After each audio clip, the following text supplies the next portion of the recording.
Hello, and welcome to Natural Havoc. We are a group of friends and streamers that play Dungeons & Dragons on the internet. That's a thing that we do. We play the 5th edition system with a few homebrew rules thrown in, like drinking potions as a bonus action and a few other little bits.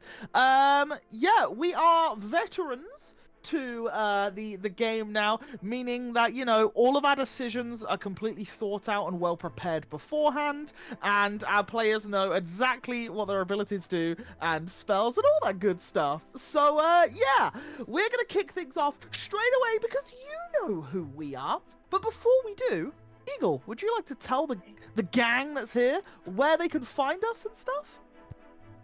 Hello, everybody. How y'all doing?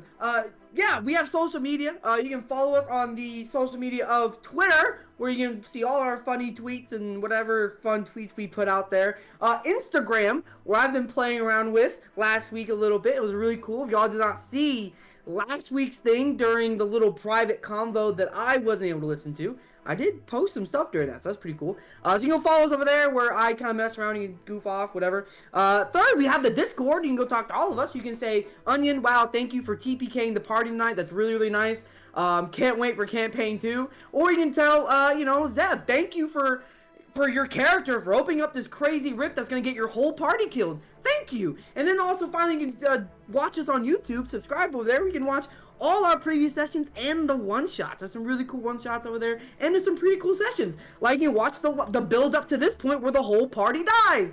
Let's go. Yeah. It's great. Awesome. Thank you very much. And Oakham, thank you for that lovely message. I'm sure he'll appreciate it greatly. But yeah, we're going to kick things off straight away, and we're going to jump straight into the recap for last week. So, our session began with Maeve standing eye to eye with her mother, Ayla, within the tavern. The pair of them were visibly emotional and exchanged stories over the course of the evening. Maeve's mother was shocked to hear that her daughter's exploits, and even more shocked that she wanted to rescue her father the day after. Ayla didn't want to lose her daughter again, but after reassurance from the party that everything was going to be okay, she reluctantly decided to let Maeve go on this mission. That night, Shion was reading a mysterious book that she was given from Grint when she had an encounter that evening, but the next morning acted as if nothing really had happened.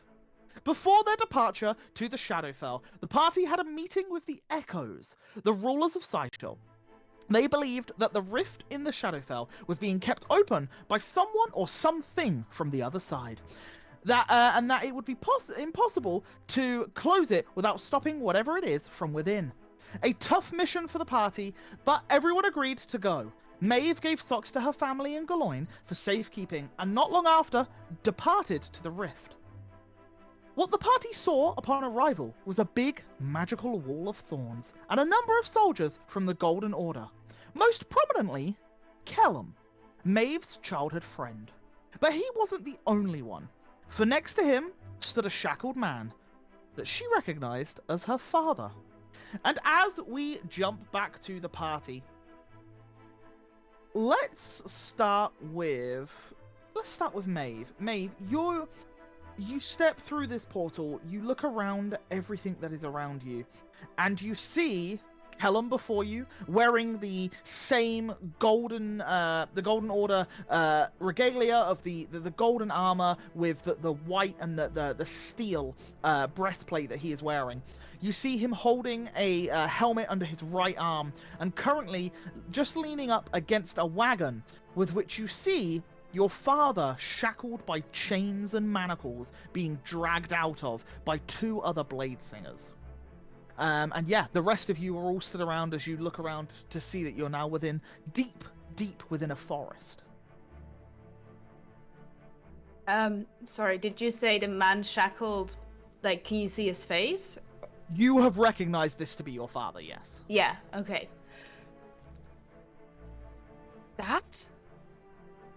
Is that Kellum?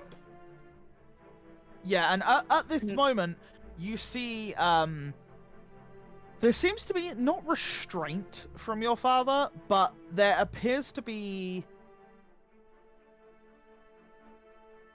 The guardsmen are pulling on the chains to kind of like force him to come out from where he stood. And as he does, he's kind of like reluctantly like following behind, giving a little bit of resistance just as he's being dragged. And when he comes round the back of this wagon, you see that his arms are clasped shut, manacles on both wrists, and then chains wrapped around his arms as he is then brought forward. And you see manacles bolted to his legs as well, with a chain between them, and then a chain from his ankles up to his wrists to another chain which the guards are now holding. So you can see that there is no joke here. Like, they are fully chained your father up, making sure that he does not escape.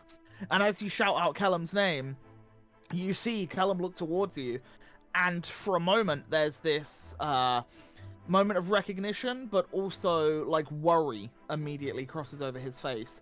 And as he turns around, he says something. Roll me a perception check.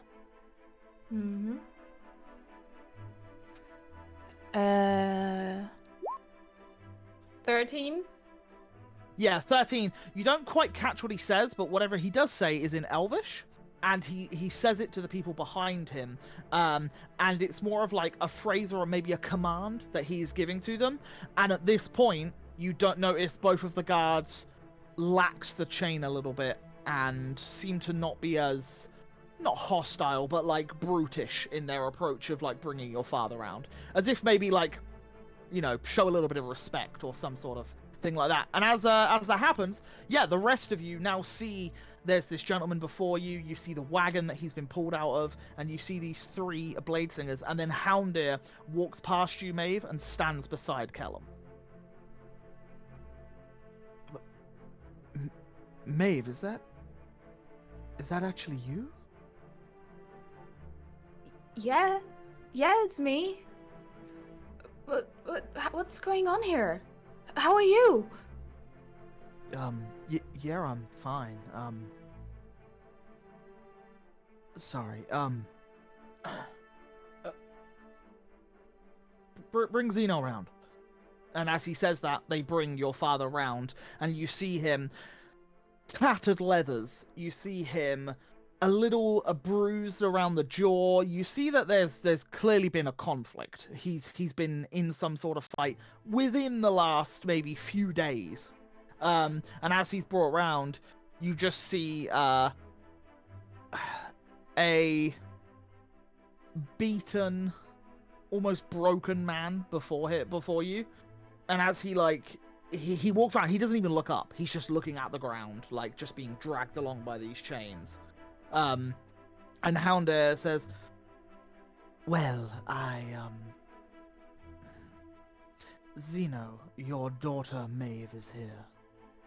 And as this is said, you see Zeno slowly like lift his head, and as he does, he looks towards you, and you just start to see tears forming at the eyes. And he's just like, "Maeve? Thank the gods you made it out."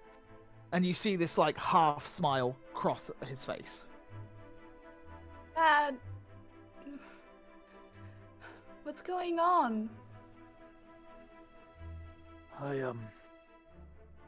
Pass caught up to me, dear.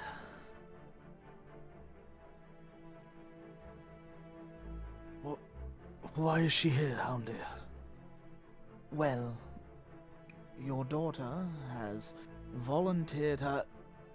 Why would you allow such a thing? She has volunteered herself to help us with the current trifle of the rift. And like he looks up at you, and you can just see like a few tears start to stream down his face, and he's just like you see this like wildness to his eyes, like this sort of that of like a wolf. You see like there's this wildness of this like, you know, he's thinking fight or flight sort of moment. Like he's trying to weigh up options in his head. You start to see he starts clocking guards that are in the area. Like he's almost instinctively looking for a way how he can resolve this issue. And as he does, one of the guards like yanks the chain a little bit, and he like comes forward a little bit more, and you can just see he like snarls at one of them a little bit as he's looking towards them. And at this moment, Xena then says, volunteered myself so that this wouldn't happen. I came here to help her. Can I put my hands on his hands? Yeah, roll me a flat charisma check, please, as you begin to approach. 13. You go to place your hand upon him, and one of the Blade Singers steps before you. What are you doing? I'm afraid it is their duty to make sure that none come in contact with your father. We are aware of his curse. Are you also aware of the injuries inflicted upon him that I can heal? Sure, that didn't happen randomly overnight. I would not know as to how these injuries came about, but I believe that our Blade Singers have good reason as to why such a thing would occur. You two with me. And Houndir steps to the side, taking the two guardsmen to one side, leaving just Kellum, your father, and your group. And Kellum looks up. So, who are these guys? You've brought quite the, rabble? They're my friends. Excuse me? Oh, sorry, miss. And he nods his head.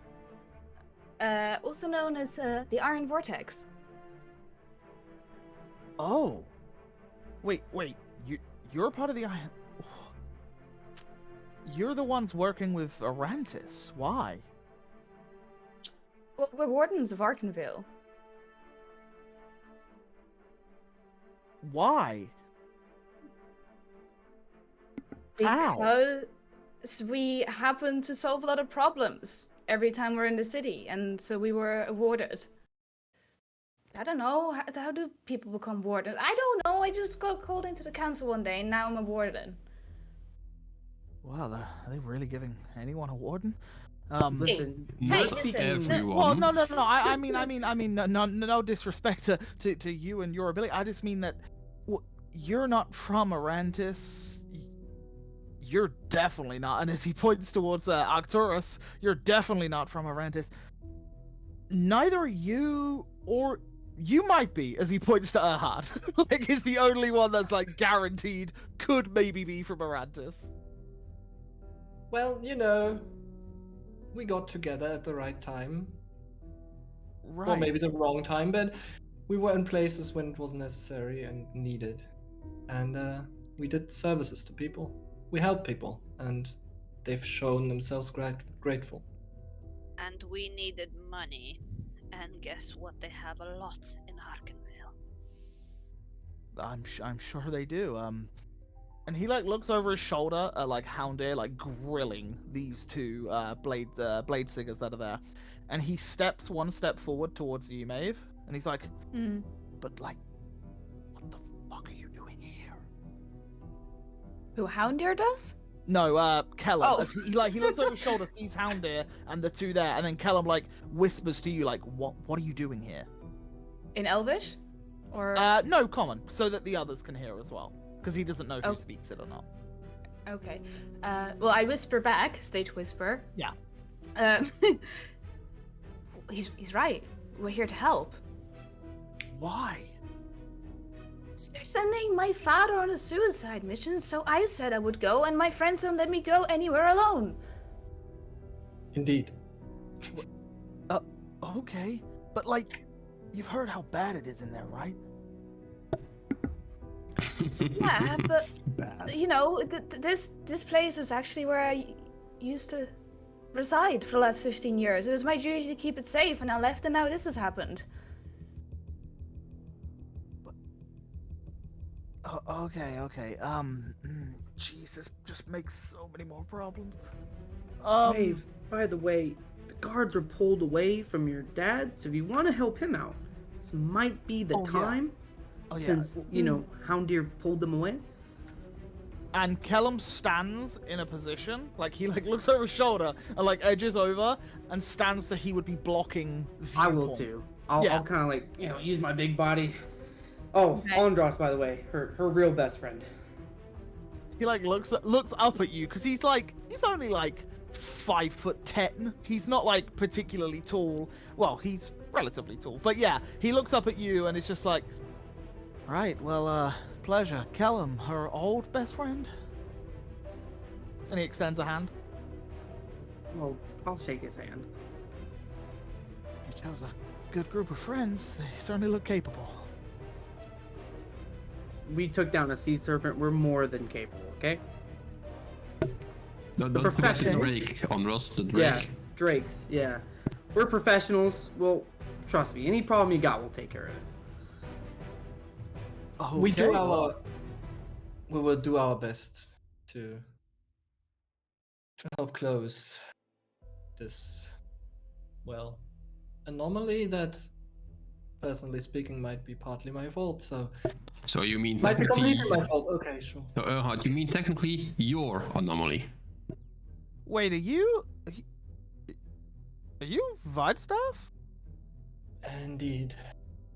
Oh, well, that makes so much more sense. Wait, you brought him here? Well, you What if know, you make more of them? I will not. Like, I was a child, Hang about, whoa, mind you. whoa. How are you so young? Precisely. I was a child, but I wasn't around. You know, I wasn't a... Long story short, I was in the Feywild. Things happen. I'm back here, and I tried to find out why. And turns out me and my family, we are very much connected to all of this. So I'm kind of here to help. Well, as much as this has been a lovely reunion. Maeve? Yeah, I'd like to think in the meantime. Yeah. um, You place a hand? Well, I place my hand on his hand. I'm like, how hurt are you? Just a little. Does he have visible pockets or anything that I can... Yeah, I would say that he has pockets and such. What sort of item are you looking to put in there? Potions? So I will say, obviously, potions are in a vial, which is a glass vial. If it does go into his pocket and it hits one of the chains, there will be an audible noise. So it would around then... his waist? Yeah, because yeah, exactly. So it's like he is. You could definitely put them in there, but it may draw attention to him from the guards if he has something on him he shouldn't have. Okay.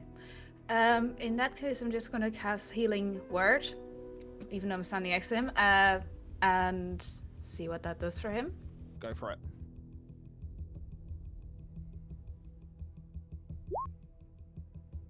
Oh, very nice. Yeah, 10 hit points.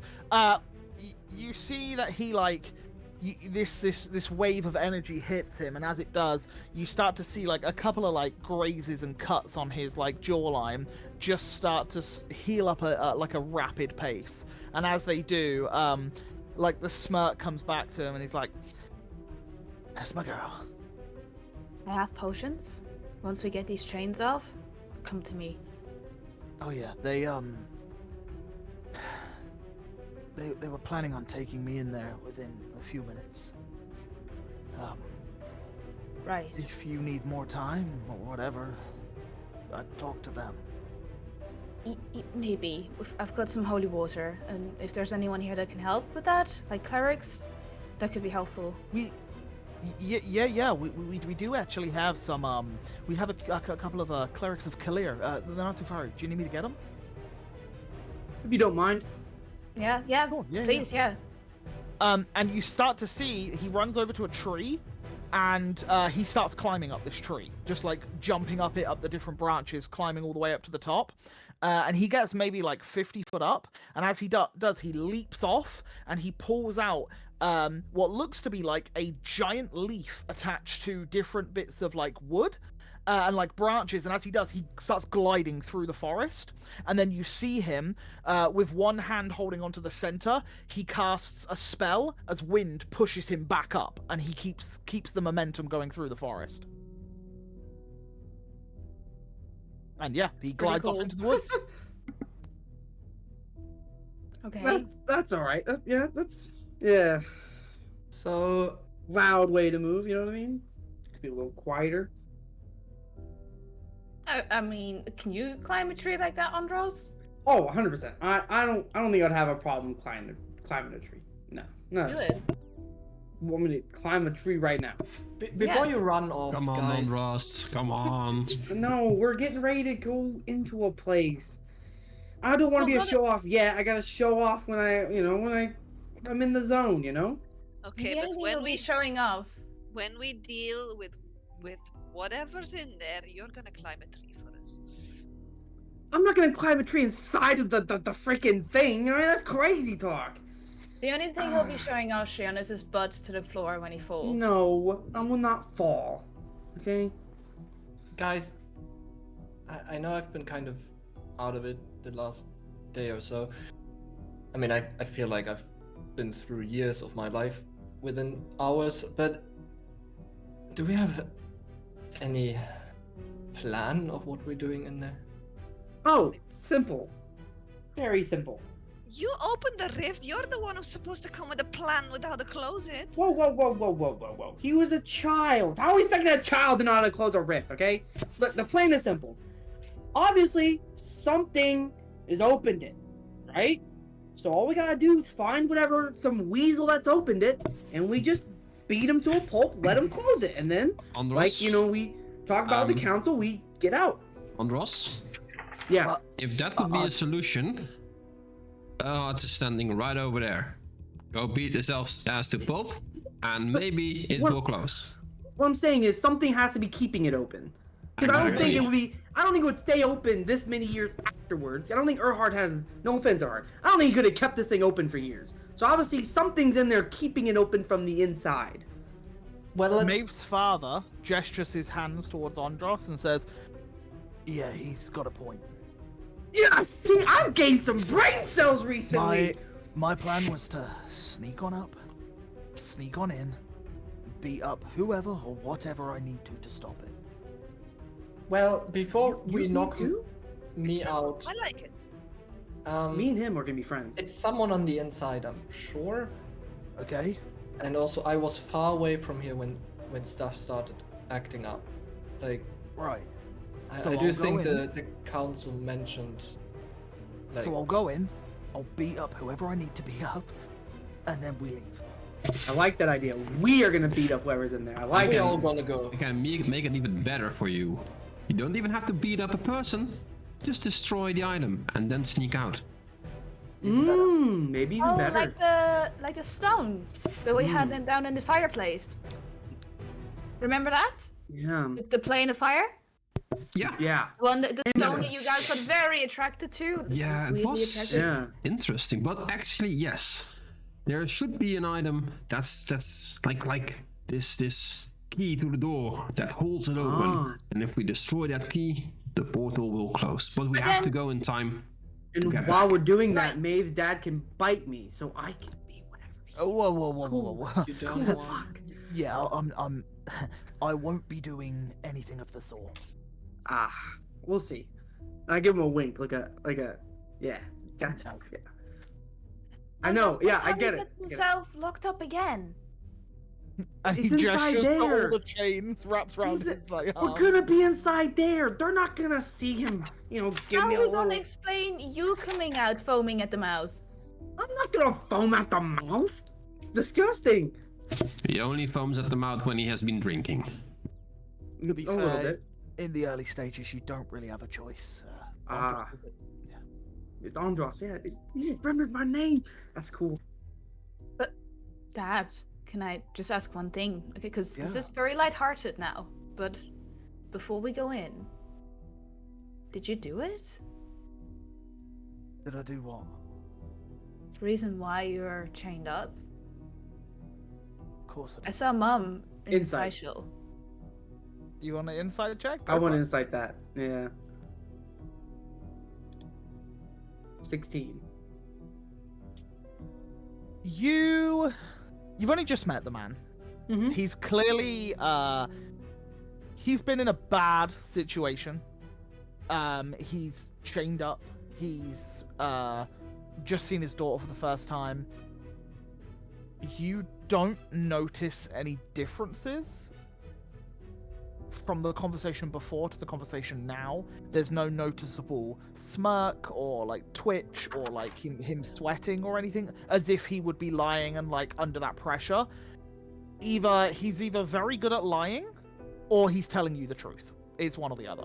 There's like no trip of the You- words, nothing. You He's just cannot. straight No, face. you don't spot anything. Mm. He's either telling you the truth or he is just a very good liar. You can't read the situation there. Okay. Did you see your mother? Yeah, she's in social. She was hoping to see you there. Yeah, it's a little complicated. I had it planned with Kellum.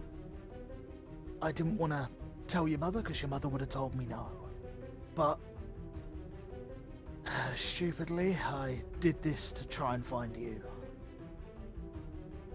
I didn't We realize did. you'd already left. Well, no, you found me, Maeve. Let's be real. Only through very situational things and a lot of luck will we her in time. Thanks to her, Erhard. Andros, would you just stand there for a moment? And he shuffles a little bit more forward, and he just like puts his arm on your side, Maeve, and puts his head on like your shoulder, and he's just like, "I'm really glad you're okay." And I'll hug him back, but not too tight, so we can release quick. Yeah. I hadn't imagined that this is how we would see each other again, but it's still nice to see you. Well, I've always had my hands full with the odd job around the house, and now this. Was your mother okay? Well, she seemed okay. She was, of course, sad about everything happening, and then she was delighted to see me, but it was a quick goodbye because we didn't even get a full day, and I told her where I was going, and she was not too happy about that.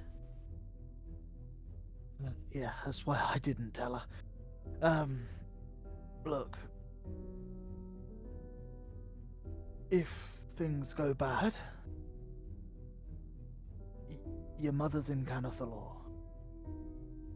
Yeah, Look- she told me. Look for the Cherry Hill cottage. It's on it's Cherry. by the stream towards the eastern side of the town. Cherry Hill Cottage. Just making a mental note. Yeah. Can I ask you a question? By all means. If things do go wrong in there, and let's just say we get out without destroying the rift, what happens to you? What happens that, like, what would they do? If I don't destroy the rift, I'm to be executed. I figured. Okay. If I do destroy the rift, I will be under a heavy guard and observation until I leave Elenasta. So, like, probation. Sure. Okay. I believe Kellum will be in charge of keeping track of that. Yeah, okay. And at this, you start to hear some movement as some individuals seem to be coming in your direction, as you see Kellum leading two clerics at the moment that are coming with him, two clerics of Kalir.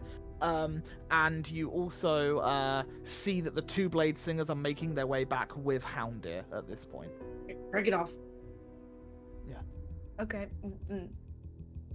Yeah, and he kind of like, he nods to you and then just kind of like looks back at the ground again. Right, well, now that that has been dealt with, is there anything that needs to be done or said before we venture in?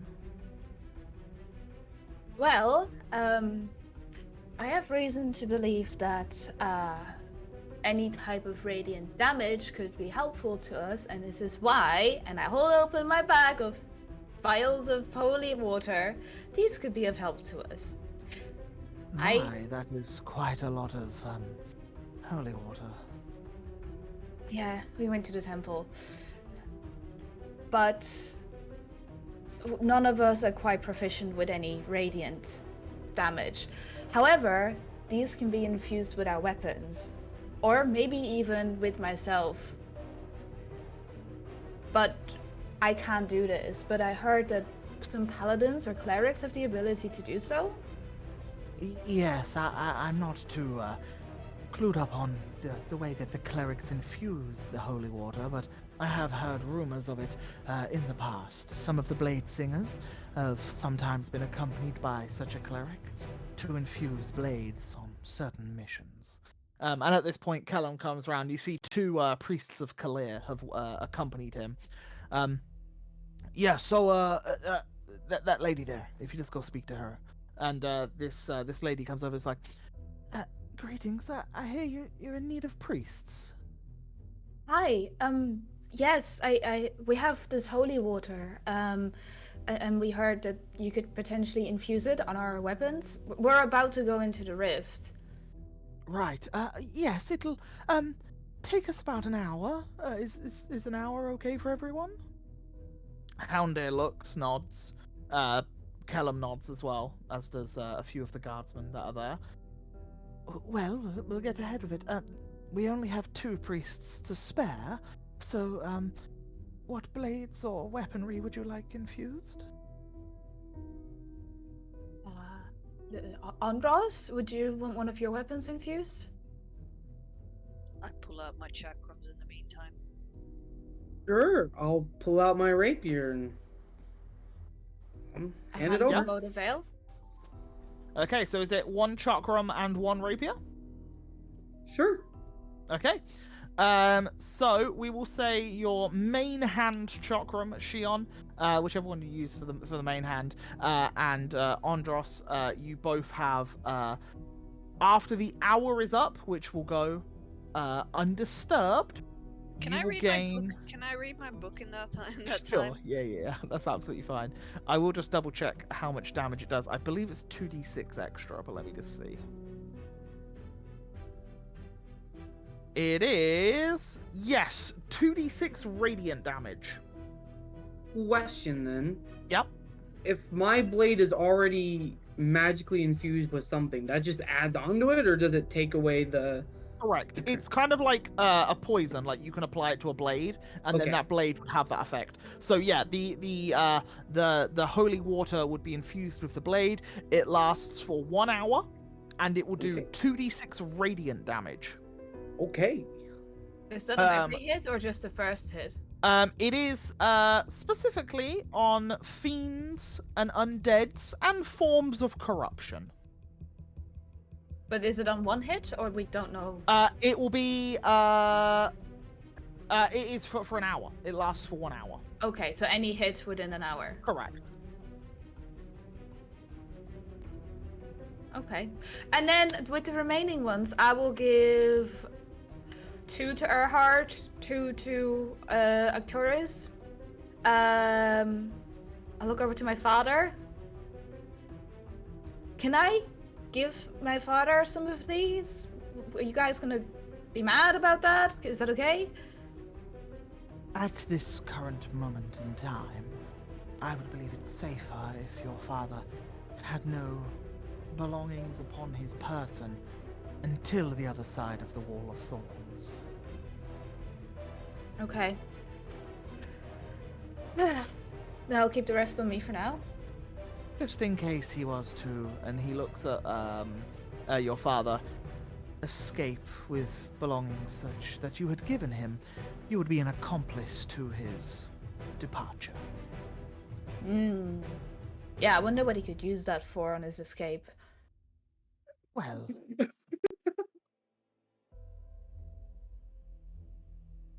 glass shards could slit a man's throat. I'm sure you could do better than that, but okay, I'm I sure get it. I'm not a woman gonna. of your stature would need nothing than to turn into a beast and kill someone. Correct. I wouldn't even have thought to use the glass shards. It's very smart, but no. It was purely for the sake of doing it now, in case we run into something and don't have the chance when we get through. From my understanding, directly the other side of the Wall of Thorns is not of any danger. We would not allow you entry if it was swarming with enemies. We would make sure that you entered at the most safest point. Okay. You're just That's so kind. reassuring to hear. Okay. I'll keep them on me for now. Very well. Is there anything anyone wants to do during this hour? You guys can take a short rest if you've spent spell slots. You guys can mingle with one another. Anything like that. You've got an hour of downtime before. I assume Shion is going to read the book for an hour, which is absolutely fine. So, yeah, I'll make another note of that when I can get to my notepad. And then, yeah.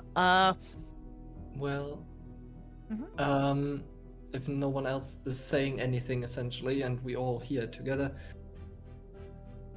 guys, I kind of want to, I don't know, catch you up on myself, since I was caught up to myself. Anyway, like, the last time I didn't share enough information about my past, we ended up, you know, in a really bad situation, and I don't want that to happen again. So, you guys know I got most of my memories with us back with me. So long story short, I'm essentially the one who opened the rifts, as you might have gathered. But also I was supposed to find out, like, I was sent here, back here, by my mentor and friend of my mother, who's apparently born in the Feywild, and to find out more about, well, my family, to come back to find out that, and, well, I didn't until now, and yeah, and also my father's research indicates that Orthodox is actually a long distant ancestor, so to a degree, not just me, but also my family is kind of to blame for all of this. So, I hope I can help. Onion, do I have the family tree thing? Do I have that, like, as... Yes. Do you want to show it to everyone?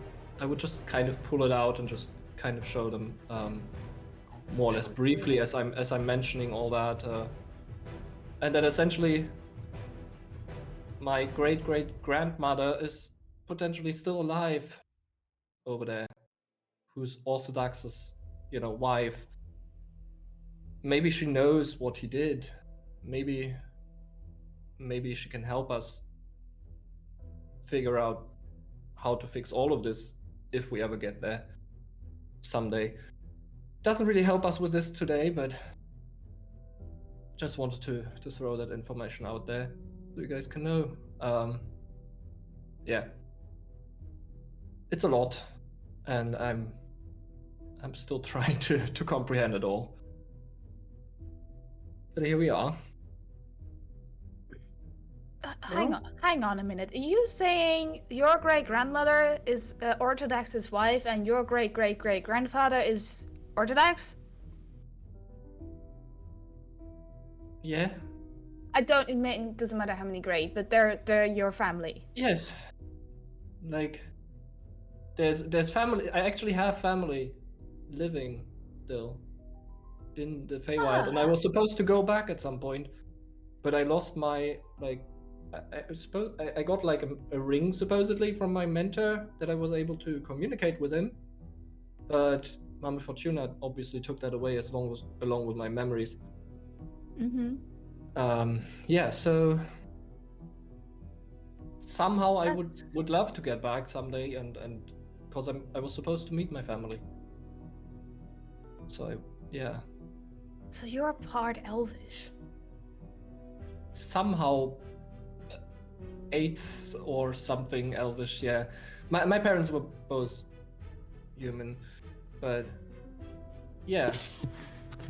Just to test it, and I say this in common, and the next sentence will be in Elvish.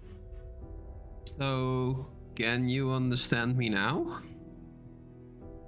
And I will respond in Sylvan, I have no clue what you're saying. And I'll say in Loxodon, what the fuck are we doing right now? I'll As just a couple say of the blade singers, What? yeah, a couple of the blade singers will look at you like, and then go back to their duties.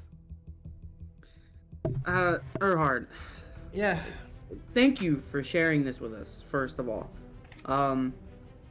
But, I mean, we've all kept things from each other, and with you, a lot of this is more family history, and there is things you don't want to share in terms of family stuff.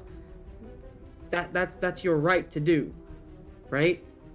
All I would ask, if there's anything that could potentially harm danger, I'd hope the party would tell us. I mean, everyone here would tell us things, right? That's what I'm getting at.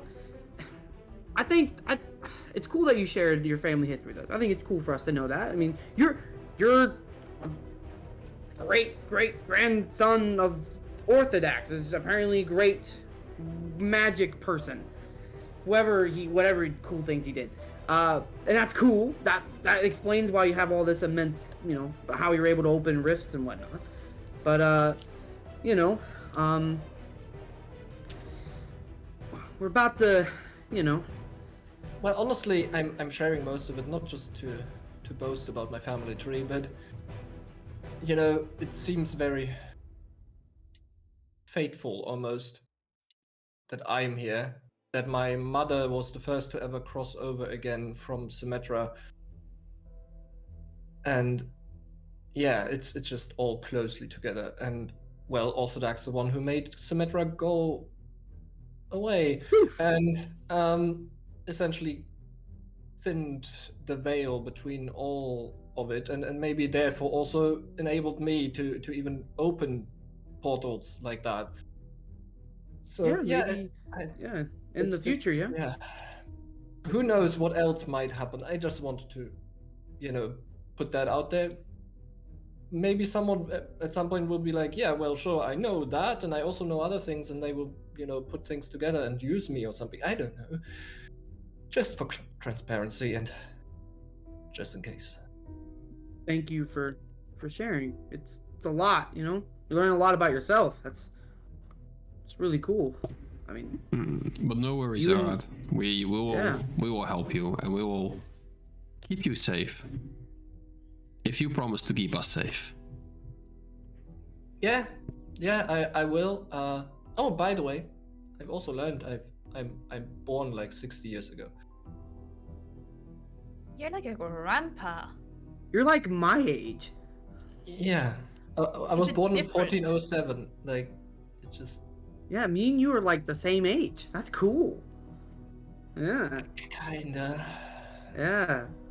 Look at that, Apple. Wait, did you only just find out the current year? I didn't. What? No, I didn't. I just didn't know when I was born. Okay. That's all. I knew what year we in, but I didn't know what year I was from, essentially. If that makes sense. It's just, it all came together.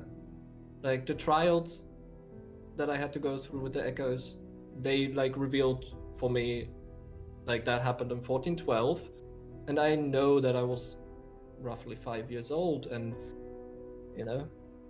yay me, I know when I was born. Great stuff. 1412 was a good year. It's a good year. Not as good as 1461, though.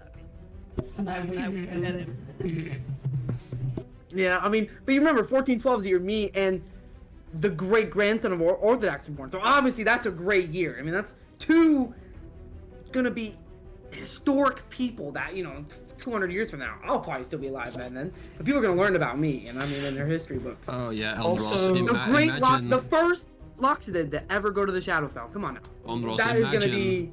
imagine Ondros being over 200 years old. Imagine. I don't want to I'm live gonna be to see cool that. as heck in my 200s. Maeve. Yes. By the way, this rift here, as far as I've heard, must have opened like 3 months ago. I don't know. 3 if months. Yeah, like roughly somewhere. We've not been traveling for 3 months, No. have we? That was like How? I think a month before I met you guys, more or less. Mm. Okay. Onion, do I recall being near this place at all when I was in the Everglade? Like, how did I oversee a massive? No, I wasn't near here. You would know that just from the things that you've heard recently, the rift has always been there since Ahad opened it 50 something years ago. But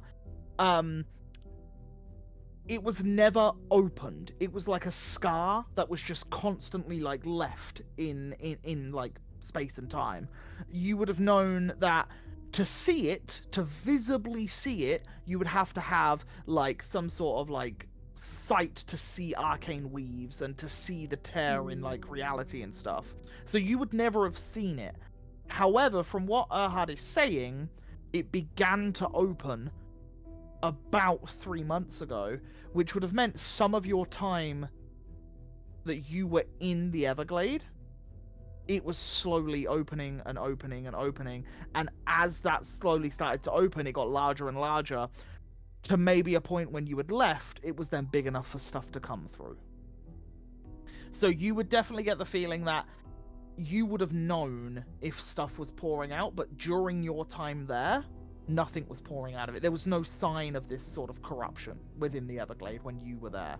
But Okay. yeah, from what Ahad just said, yeah, it maybe took a little while for it to open big enough for stuff to pour out of it. And I relay that info to the party. Interesting. Something must have, torn through, like, intentionally. Maybe even waited for something. Maybe waited for you to leave, who knows? Because you were the protector. True. I was, but 2 months ago I wasn't ready to fight this, so, I feel like the Antis maybe send me away from here to come back later. To get stronger and then come back later, because there's no way old Maeve would have been able to take on that rift. But I would have if I found it. Maybe Ciantus noticed something. Maybe it sensed something and sent you away. Last time I saw her, she was behind the wall of thorns, oddly familiar to the one we're looking at now. So she might be in there. She must be in there, like, I believe Octorus and I, when we did research on how to close the rift, they did mention that you can get in, but to get out we need to find the Fey being. Okay. Correct. Well, I imagine we are standing at the wall of thorns directly. Yeah, it's literally like 20 foot away from you guys, like from where you were stood. So yeah, you can go and inspect it or anything along those lines if you wish. But I will say, every 150 foot, you would see a druid with his hands upon the wall as if he is surging energy into it to keep it active. I'm very interested in like these kind of stuff, so I'm just gonna run my investigation thingies, which is a 15.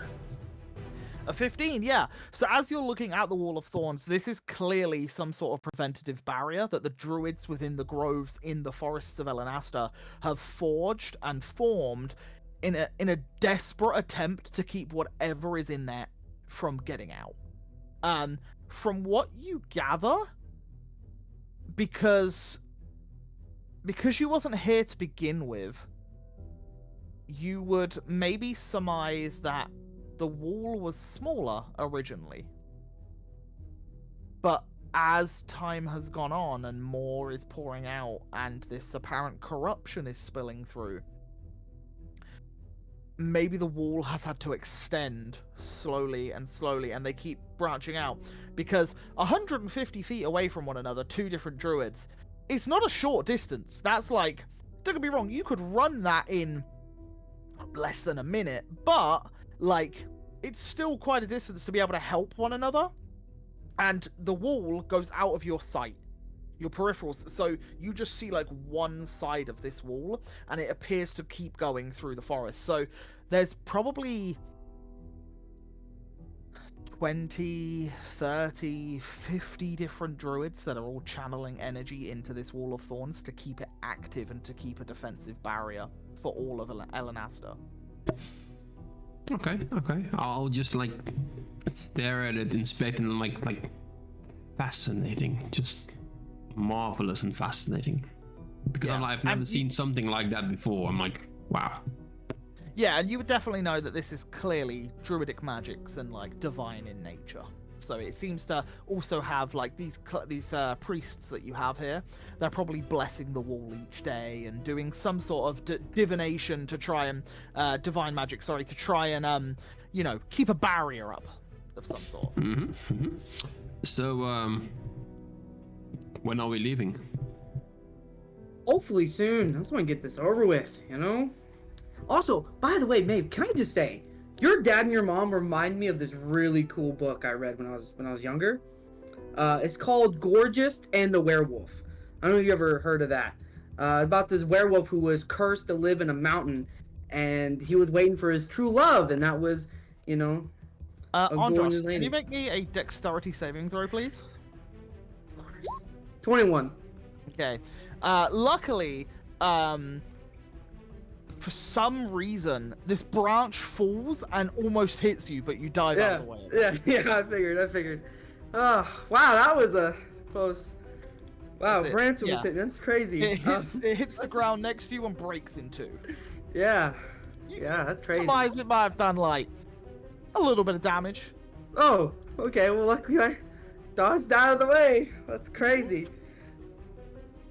Maybe that's just, the gods tell me not to talk about this story anymore. I don't know. Maybe that's the case. Anywho, Maeve, your parents remind me of a really good story.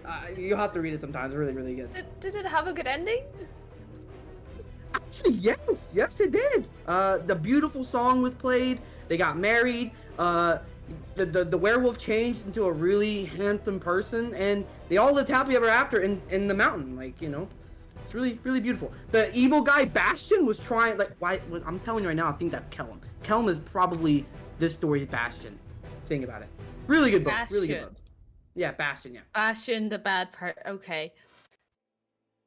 If we get out of here, we'll look for it. We'll read it. Okay? Yeah, of course. Yeah. Speaking of, before we head out, can I go have a word with Callum? Yeah. Callum's just stood guard of your father. He's standing beside him, and as soon as you walk up, he stands up straighter. Yeah. I just wanted to say, thank you and goodbye. I don't know if we'll come out, but it was nice to see you, at least. It's been a long time. Too long. I saw your mother back in Stillwater. You've been to Stillwater? I didn't know where my parents were, so that's the first place I went. Is she well? She was good, yeah. She made us a meal, and she was so proud of you. So proud of you for being a blade singer and telling the stories from when we were growing up.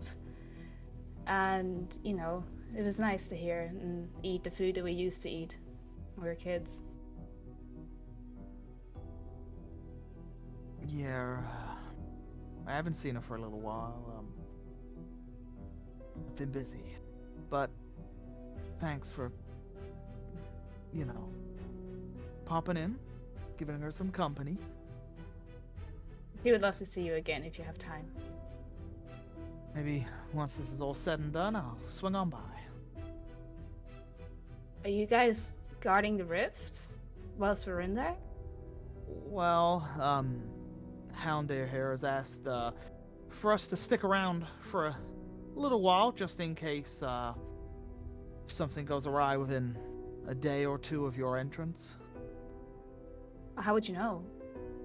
We have druids and clerics keeping an eye on just the perimeter of the wall. On the Right, but inside. when we enter the rift, then how would you know? We wouldn't. But if you get to the edge of the wall and under attack, or we can do things to help. So you're not completely alone in that. Wait, so we're expecting to be attacked before we go into the rift? Potentially. That's why I asked if you knew what was going on in there. Creatures have been pouring out of that rift and spreading throughout the Everglade. You should know I mean, better than us. The Everglade is not just a small area, it's quite large. It's... Yeah, the wildlife there is pretty much no longer exists. All things living have been killed. you see Maeve get visibly angry at this. Not at him, just at hearing this. Black Right. roots have spread throughout the Everglade. No birds fly over it. They avoid it. They go around it. It's as if they know. It's as if the rift is exuding like necrotic energies to plague the land. Well, that's not good to hear, but good to know, at least. This is what I mean. This is not just a walk through the wall and the rift's in front of you and you go in. This is, you gotta find it. Well, in that case, I'm not gonna say goodbye, because your guys are gonna follow us, and that would be really weird. You know when you say goodbye to someone and then you both Oh. walk the same way? W- That's we're really not- weird. We're not coming in, Maeve. So I'm wildly confused. How are you going to you- know? If you arrive at the edge of the wall and need aid, we can provide support from a distance. Like shoot arrows? We... Now come on, you know I'm better than that. I mean, I hear Blade Singer, but I don't know what that means. I saw you fly around on a leaf. That was nice. You remember the time in the forest with the wolves? Wait. Are you gonna summon a thunderstorm? Not a thunderstorm per se, but I have an affinity with lightning, yes. So that grew out to be something, huh? That's so cool.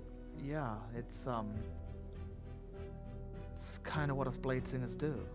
Not just lightning, but we have an affinity with, like elements. Okay. Well, I'm glad to hear that everything has worked out for you in the end. I hope that we can catch up after this and maybe hang out like we used to. Yeah, And she gives him a playful punch on the shoulder and then says, "Stop being so stoic. I don't remember you like this." Yeah, you hit him in the shoulder and he goes, he just looks at you, he smiles and he says, I could put you in prison for that. Try me. It'd be assault. It means you wouldn't have to go in there. And he smiles. I'll take my chances. You sure? I've got a wagon, load of manacles, chains ready for you. Okay, You'd that have was too much weird. fun trying to catch me, so no. Yeah, and he puts a hand on your shoulder. A lot of time's passed since we last hung out. It'd be nice to catch a drink or, Yeah, I think so too. But if I don't come out, or my father doesn't, my mom's still in Seychelles, as is my little brother that I didn't know I had. Oh, Aaron? Yeah, Very good. Aaron. Could you, if I don't come back, could you check up on them once in a while? I had planned on taking some leave once this was all over, and I was going to offer your mother an escort back to her home. Okay. At least keep her That would be protected good. on the road. Thank you. I appreciate that. That's okay. Maeve, can you give me a flat charisma roll? Okay. What am I trying to do? Give me a flat charisma roll. 7. Yeah. So he smiles at you, and then like looks at your dad, and the smile like kind of goes because he realizes the situation that you guys are in, and then looks back at you, and then carries on with his duties. And she'll nod, and then return to the group. He's weird, you know? What do you mean he's weird? Just a little weird, you know? He kind of has that, you know, I don't know, he just carries himself in some cool, like, it's like Shion when we first met him, you know, just noble manner, you know what I mean? Come on now. Please. What's going on with you, Andros? Huh? Why are you being weird? It's my charm. I'm weird. Anywho, hey, when are we ready to go in? Oh, you guys, you're both weird. Who? You just said you're weird. I'm cool in the cool way. He's cool in the, I don't know, weird So way. he's cool. I look up from my book and I say, he's jealous, darling. I'm not jealous of him. Not You're jealous of jealous. He's not even going in with us. Come on now. How am I jealous of a guy who's not even gonna go in? Alright? Wait, they're helping us from a distance. Oh, from a distance? Wow, so noble. You know, And- I wish I could stay on this side of the wall and be helping. You know, And that's he's crazy. taking care of her mom, so you're jealous. I'm not jealous. No.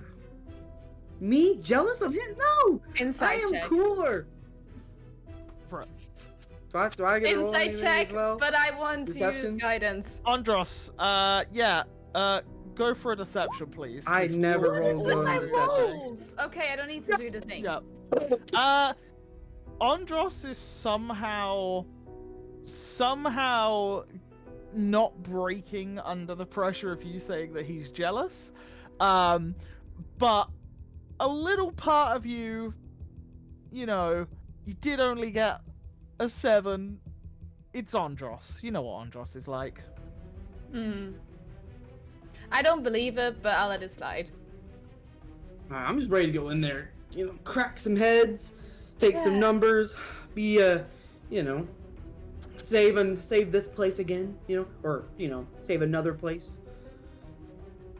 Can I, when my dad's shackles come off, like, do they come off at all? When they come off, can I? They will go off the second you go in. Okay, well, just a note, I'd give him 3 vials of holy water and potions. I Yeah. also assume we get our weapons back now. Yes, yeah. After the hour is up, yeah, you will get your chakram back. For the next hour, you have an extra 1d6 radiant damage on top of both of your weapons against undead, fiends, and corruption. Forms of corruption as well. Yeah, and you give him how many vials? 3? 3 vials. And I explained of... to him that he can throw them. Yeah. 3 vials of holy water, and did you say Yeah. a healing potion or 2? I give How many? him a potion of climbing, Okay. and I give He him will inform one. you he does not need it. I you got- don't give him. Okay. I don't give it to him, and I give him a greater healing. Greater. Okay, wow. I would take the sword and I'll like tap it on one of my hands, the one hand, and I'm just to see if it does anything because I'm nervous to hold a sword like that. You're just tapping it? Yeah, I'm not like trying to cut myself. I'm just like doing a quick little like touch and then quickly pull away. With the flat of the blade, not the point? Yeah, not the pointy part, just the flat of it. Okay, cool. Roll me a Constitution saving throw, please. Oh my lord. 13, you take 1 point of radiant damage. Holy. Okay. You are technically considered corrupted, in a sense. Yep. I figured. Energy.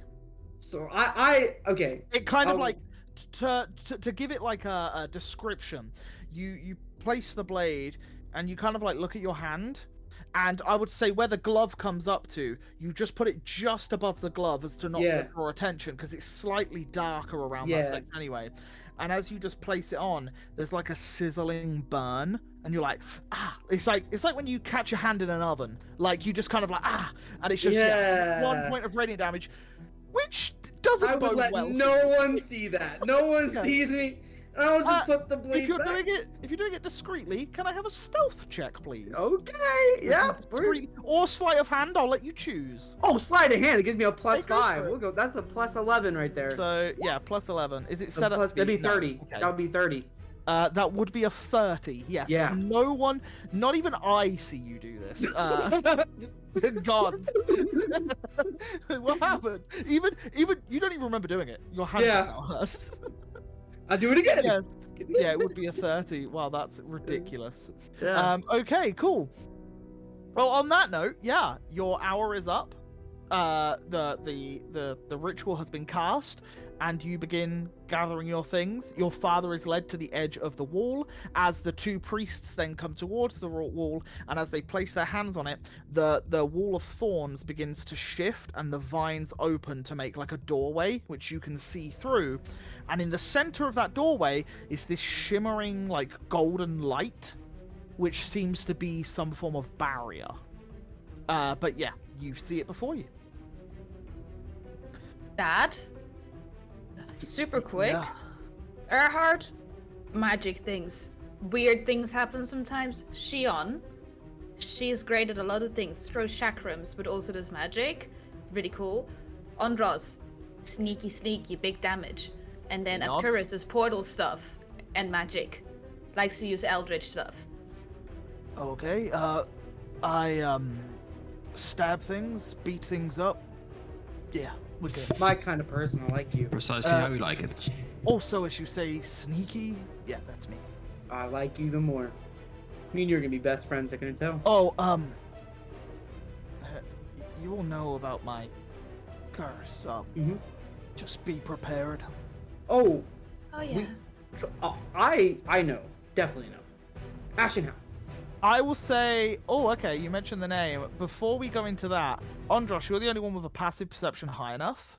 Okay. You see a chain around his neck, in his armor, which is leather armor, and you can see just the top of the head of the thing. And it looks to have cat-like ears. But you cannot see you can't see the rest of it because it's covered. But you do see that it has like a feline-esque sort of look to it. And then you say Ashenhowl, and he kind of like looks at you. I'll give him a little wink. He nods, and then he turns towards the door. And yeah, they lead him to the door with the chains.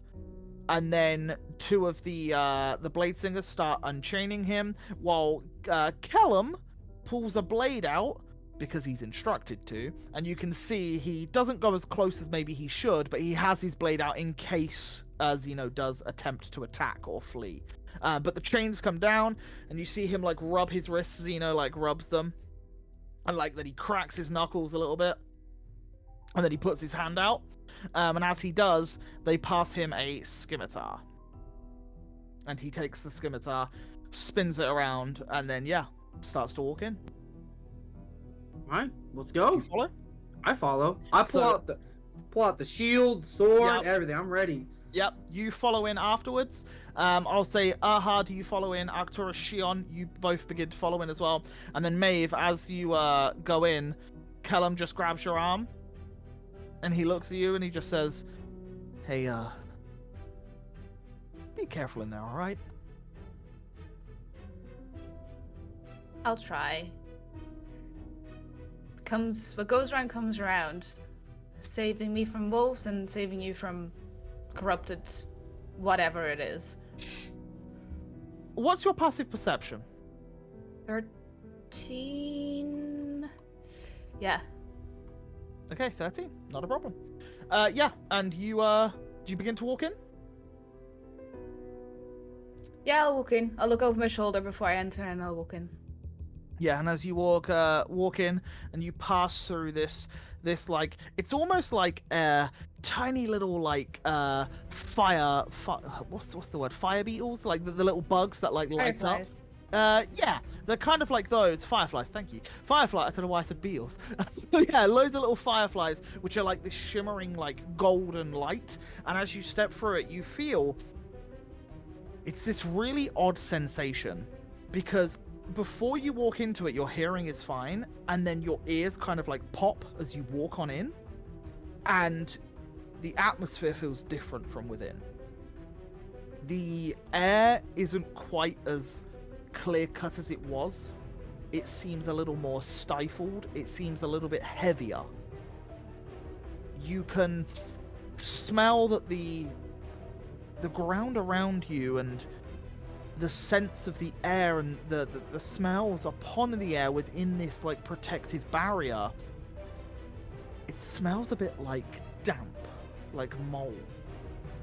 And you would know this to be, as some of the vegetation is being killed within it, it isn't able to escape because of this barrier that's over the whole of it. And as this comes to your senses, you start to see like tiny little, in the distance in the forest ahead of you, tiny little motes of black just drifting up, and then they drift up high enough until they go a couple of 100 feet, when you see like the mote hit this golden shimmering light and it just like fizzles away. But within, you see where you're currently stood, the grass is dying but not dead, but further ahead, blackened trees. There is grass completely scorched. You see the bones of like a rabbit nearby that has just been destroyed and brutally murdered. You just see signs of disease, corruption, and just death before you. And yeah, as you all step in one by one and go through, you see this scene before you, and Maeve, it's at this point that you now realize, looking down upon your wrist, the same hand that Kellum grabbed, you see a very thin, woven with what looks to be like some sort of thread, as well as like leaves. You see a bracelet that he's put upon your hand with a small little wooden clasp on one side, and you kind of look at it, and then when you look back towards him as the vines start to close, he holds his up, and you see he's wearing the same one but on the other arm. And as he looks at you, he smiles, and then the vines cover so that you two can't see one another. And I think that's probably the best point to go to a quick break. So we're going to go to a break there, have a quick 5 minutes of grabbing some snacks and all that good stuff. And then, yeah, we'll be back in like 5-ish minutes to continue on to see what the adventurers do. So don't go anywhere. See you in a minute. Goodbye, goodbye, goodbye, goodbye. Oh, welcome back. Tell us what drinks, tell us what snacks you got. We're going to kick things off straight away and get straight back into it, as Tim has got blurry evolving water. The lemony kind this time. Nice, nice. You've got some water, some crisps. Strawberry's better. All good stuff. I like strawberry. It's my favorite. But yeah, we're going to kick things off straight away. And as you guys are stood within this corrupted woodland. Put that on. Yeah. As you're stood here, eerily quiet. No sound of birds. The skittering of creatures. Just the occasional crack of a stick or a twig in the distance.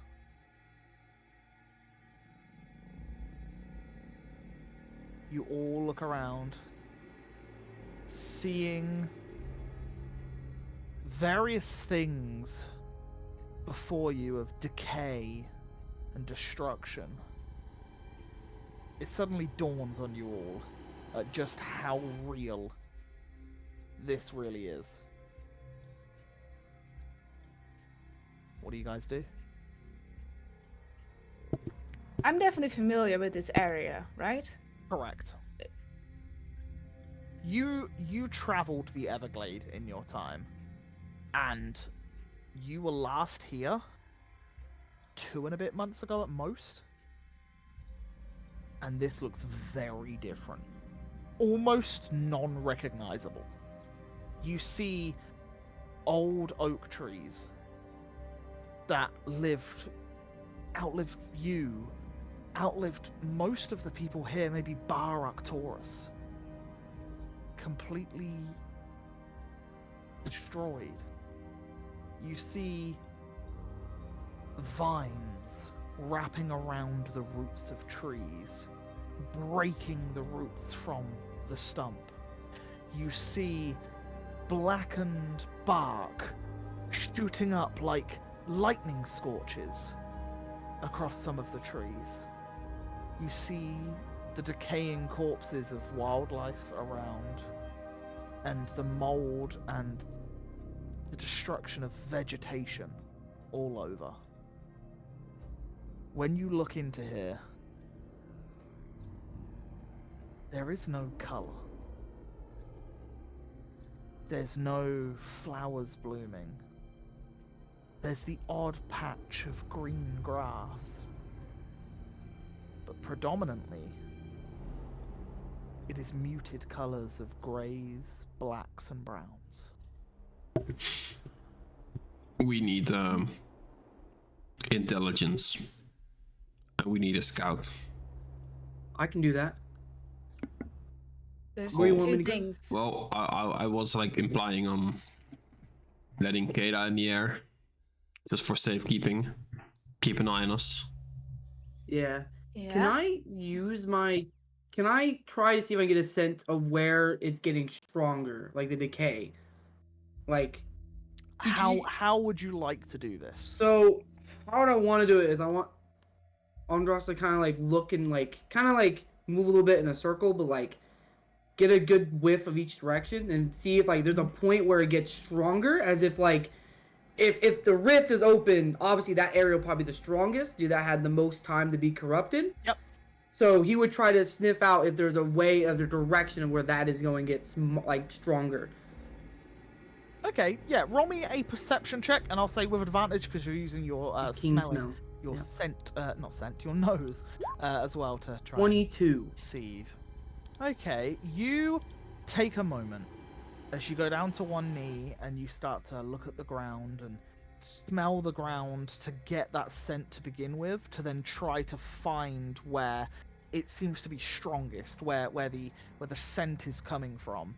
And as you perceive and look around, you see what looks to be like a bush in the distance, but it's mainly no leaves. It's kind of just like the branches of the bush.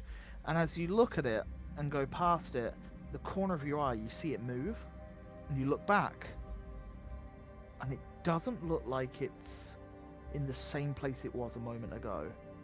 But upon further inspection, it doesn't appear to be moving. You look away from it once more, and this time, something off onto the right-hand side of your peripheries, you see more of, like, branches moving.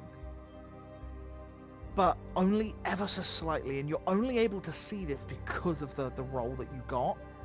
But it looks like there is something. Doesn't seem to be coming toward you, just moving in the forest. I'm gonna say this As like... and as you see this, between the two, you come to a point where you get the scent is stronger. They appear to be either side of it. I will get really close to the group, and I'll point in that direction. I'll say this is like 200 feet away. This isn't anywhere close. Yeah, I'll point in the direction, but I'm still gonna talk a little quieter because I don't want to Yeah. learn anything. Are you guys So- trying to be stealthy, or are you guys just stood out in the open at the moment? Like, what's That's the what- play? That's what I'm gonna try to tell them. Warn them. for it, But yeah. hey, this is the direction we need to go. This is where it gets stronger. But I will say there is movement. Now it's not on the direction I'm trying to go, but there is two things. Like we're in the middle of two potential problems. Okay, on this path. I need y'all to be as quiet as possible. All right, and I need y'all to be on the most lookout as you can. I will take point from here. If I'll we're- also ask, and I'll point to Maeve's dad. He will be right behind me. if we're we're like in the middle of them, wouldn't it be better to surround them? We don't. Go around? The issue is we don't know what if we go around. What's even on the other ways, right? I think we shouldn't go too far from the path we're trying to go because we don't know what is also beyond what I've just explained. So I think I will take lead. Let me be like 50 meters ahead of you guys. Just stay a little bit behind me. We can't. Okay, I'll not take that far. Okay, Not all no, of us not run that far. fast. Probably like a couple feet behind me. Let me take the point, and if I do see any problems, I will. When I was in my military, we had signals, right? If you see me hold up a closed fist, that means stop. Means there's something ahead. All right? A Andros, closed fist. may I suggest you take Keita with you? Or close? fine, yeah. Because if That's you fine. speak to Keita, I can Mhm. understand. Okay. During Sure. this entire conversation being had, you start to see Maeve's father take his belt off, and as he does, he grabs it by the middle, and you hear him mutter something. You don't know what is said, but you see that the belt begins to solidify as a longbow appears, and as he does, he like whacks it out, not like hitting into anything, but just kind of like a sharp movement, and this thin little wire shoots up from one side to the other, and he looks at you all. You don't happen to have any spare arrows, do you? I have a lot, and I'll give him Oh. like a couple. I'll give him like one or two quivers. Like I'll give him like a quiver. How many are you wearing? I only have the one right now, I Because believe. you've got some in on. the bag of the emptiness, Yes, haven't you? yeah. Yeah. So yeah, he'll just take the one quiver, so he has 20 arrows. Yeah. Perfect. And yeah, he slings it over his back, and he's like, "Thanks. I never think to check the belt." No problem. But is everyone good with that? Is there Well, some issues we see with this plan? I was going to say, if we happen to find Dianthus, that could be extremely helpful to us.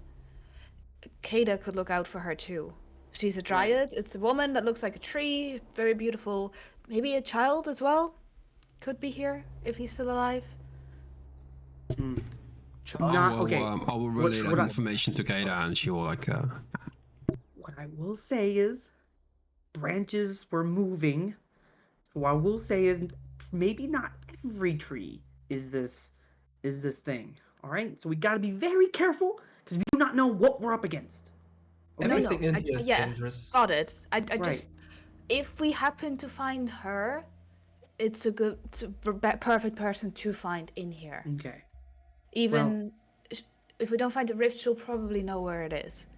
All right. Well, let's just let me take a little bit of the lead. You guys follow. If I say stop for any reason, or if I do the signal, stop. All right? You got it? Single file? No. Maybe not signal file. I will definitely be in the lead. Maeve's dad will be in the front of you guys. All right? And then I will say for this purpose, Maeve, you might want to be behind the other three. Okay. And then it'll be I me can up the do that, very yeah. front. All right? Cool. This- And I will Yeah. start to head out stealthily. I'll try to be as stealthful as I can. As you start heading out, you hear from behind you in a language that you recognize. As you hear Maeve's dad say to you, "Good luck in Thieves' Camp." Oh, just As yeah, he pulls out an arrow He knocks it ready, and he follows a little distance behind you. I say at thieves camp, you are the coolest person I've ever met, and I'll just start going. Yeah, Ollie? and you guys, yeah. Just for purpose. Anyway, I will have Olaf as I think last time I summoned him as an owl again. As an owl, so on my shoulder, because I believe he probably has better perception and hearing than me. So Not a problem. So your marching order is Andros. A little bit ahead. Yeah, Andros. Taking How point. far ahead, roughly? I would say about 5 feet ahead of the others. 5 feet. 5 feet's not that basically long. That's basically walking with them. Oh, okay. No, I'll go like 15 feet out. 15. Okay, cool. 15 is pretty foot. far. Yeah. And then you want Zeno up front. Mhm. Zeno, Of the actual group. of the actual group. And Mhm. do you want him a couple of feet ahead of them and then them? or... Yeah, just in case I run into any like really big problems, he can help me I'll immediately. do 10 feet between him and the main group then. Mhm. And then a marching order for the rest of you. Are you going as a clump, or are you going single file, or 2 by 2? What's your plan? well, I would am at the think- back. I know that. Everyone spoke at the same time? One at a time, please. I'll go first. So Shion, anyone going alongside Shion, or just Shion? Cool, next. I guess I will be behind Shion. Ahad, yep. And then Arcturus then made. I'll stay where we start now. I'll come with. After Erad. Yeah. Okay. Cool. That confused the hell out of me. Cool. I just yeah. Awesome. So as you start moving ahead, everyone, please make me a stealth check, please. As you guys slowly but surely start to make your way forward. Can I do guidance? You certainly can, yeah.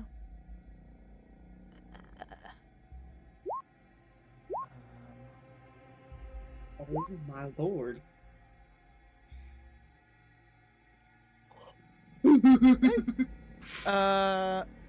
I need to just roll for a certain. Oh wait, even Andro. Oh dear. Yeah. Oh dear. This isn't good. I never thought the one thing I'm good at. Did pretty well.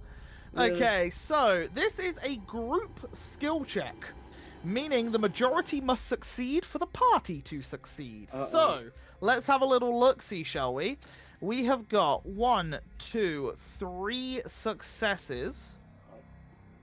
We have Ahad with a nat 1, which results as 2 failures.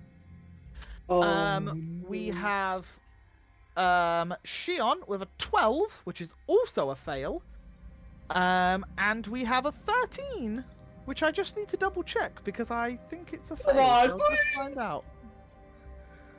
The one thing I'm supposed to be good at, and I'm failing at it. Yeah, give me 2 seconds while I quickly do a little checky check. But this is just how it's gonna be, guys.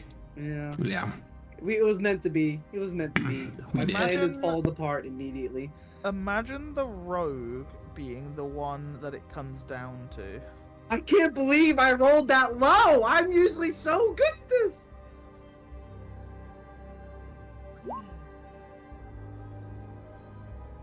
Well, that's meant to be to GM, and for some reason didn't do it. Well, never mind. Yes, so you do succeed because you had 3 fails and 4 successes. So yes, as you guys start trudging through, you guys start making your way through an area, and as you start going through the brambles and the thickets that you come across with no leaves but just the roots and the branches of these different things, Andros, with Yeah. your perception roll from earlier of 22, you get a little bit closer to the point you saw these individuals, and you see what looks to be like these short, maybe 4 foot, 4.5 foot bark-like beings stood still, almost as if posing to be part of the foliage. But because you spot this, you manage to circumvent the party the best way through, and manage to avoid what Maeve would point out to you to be a around about 12 twig blights that were within this certain area. Twig blights are the ones that you encountered right at the beginning of the campaign. So you're familiar with what they look like after Andros pointed out. Socks killed one of those. Fox did kill one, technically, yes. But yeah, as you circumvent through the thickets and the brambles, you stop as I need someone to make a survival check, please. And I will say, if someone wishes to assist, you have to be proficient in survival to assist. But if two people are, then by all means, you can roll with advantage. Is anyone else proficient in Nope. survival? Nope. Okay, I can either assist or I can do it and give myself guidance. Assist would give us advantage, right? Correct. I'm Okay. bad at it. So Nice. Still guidance as well as assist? Someone Sure. else? It's a little bit cheap, but sure. I'll allow it. I have a I'll allow plus it, I'll allow 2 if that does anything for us. I have a +6. You have a plus 6. You. We would rather have just one roll or take the double chance with advantage and guidance. You tell me. The double? I don't know. I'm asking you. You're the one with the plus 6 here, not me. I have a plus 2. Well, I used to they live say, here. I used to in-game. live here. I'll do the check. Yeah, do the check. Okay. Yeah, give yourself guidance as well. I'll do the. Do I need Ooh. guidance? Yeah, still roll it. Because it's Okay. still all counts, don't you worry. Okay. Nice. 25. Okay. So survival. Okay, perfect. So, as you come to a stop, as Andros, you begin to survey the area once more, and Maeve, you come a little bit closer now that you seem to be in some sort of area of safety, at least for the moment. All of you crouch down, hunkering down, trying to keep quiet. Ahad at one point trips over a root, and as he's about to fall, Zeno puts his hand out and catches his chest, and then kind of pushes you back onto your feet, and he's just as he's trying to keep everyone quiet, and you can see this man is very stealthy. He is, at one point, you all lose sight of him, and then he, peers back through some of the brambles. He seems to be, a hunter of some sorts, or, at least capable of keeping noise to a minimum. And as he's, patrolling through, Andros, I will say now, you see, as he's crouched over, the amulet out. Roll me a perception check to see if you can see what the amulet is. Okay. Perception. I can also get an advantage on this. Well, I don't need it. Yeah. 27. Yeah, you're good. You see that this is the head of a panther on the chain. And yeah, he's just crouched, and then as he comes close to you, he sits down, and you just hear, "What do you see?" I don't know what I see. He didn't explain it. And yeah, sorry. My bad. And then yeah, so you start to look out and you see more of these thickets, but at this area, you see that the ground is darker here. You know you're moving into the right direction because the darkness is building. You see that the roots of trees and the bark of trees is blackening. But at this point, you kind of lose sight of where to go next. This is when Maeve then steps in behind you, and just from looking at the way of the land and the way that the trees have grown, you can see, Maeve, that some of the trees have started to grow and almost lean away from a central point. And you can see that certain, the branches where a tree would be outright all around, blushing, you see that the branches have all leant towards your direction, knowing that the direction behind them is probably where this corruption lies. It's almost as if the trees themselves were trying to pull away from it, but due to being rooted in the ground, they had no chance but to withstand whatever this is. And I will also say at this point, through the foliage and the blackened grass and the roots of trees, you start to see more of the vines creeping through and making their way in. I would then need everyone to make me another stealth check, please. As this is a party stealth. If you're going to continue to stealth, I imagine you will. But yeah, as you continue to stealth and make your way through. Finally, yes! Let's go! Okay. Are you guidancing this stealth check? Well, I feel like I was going to give guidance to Shion, but she rolled before I could say it, so now I feel like I'm too late. Okay. Then I will say it's yeah. gone. I'll Yeah. say it's too late then, I'm afraid. Yeah. Okay. So a failure? Oh wait, actually it might not be a failure because I think 13 might be okay. 13 was okay just now. Why wouldn't it be this time? Because it's a different creature. Uh-oh. Uh-oh. Now, Uh-oh. this I is thought meant that was to not roll gonna be to no bad. GM. But you know what? Rather than risk it, I'm just going to make the roll. So that you don't know what the creature is. And so that you don't know what the result is. Oh no.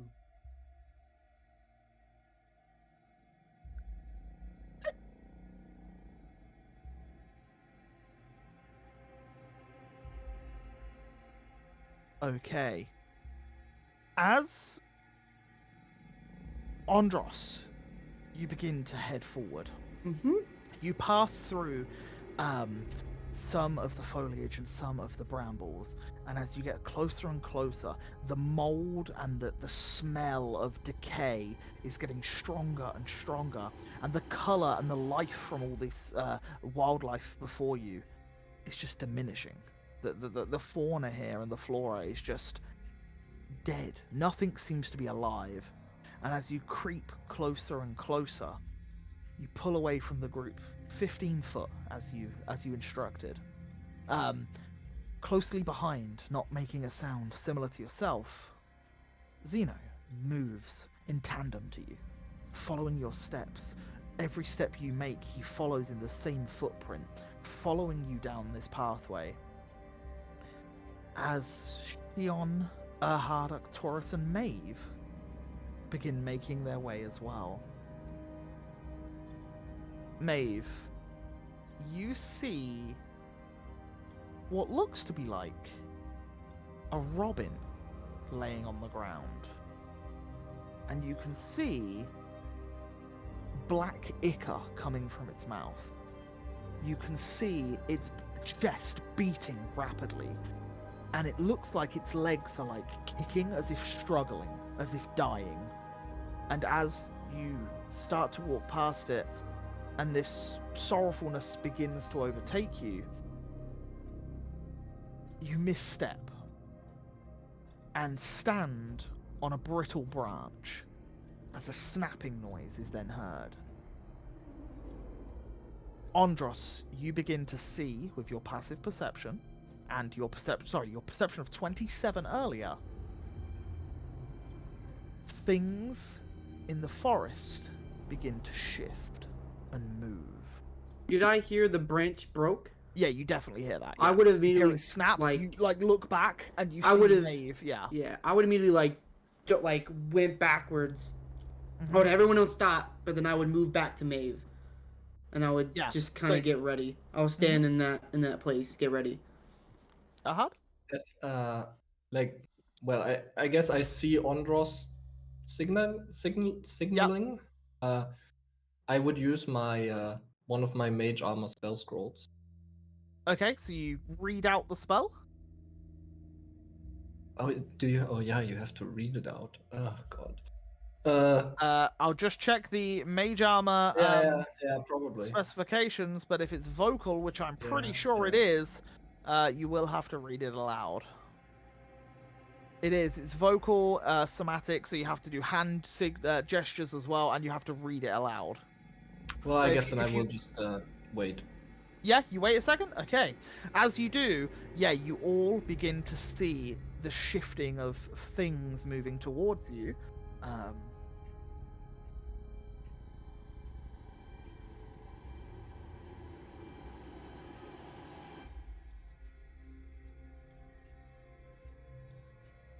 Okay.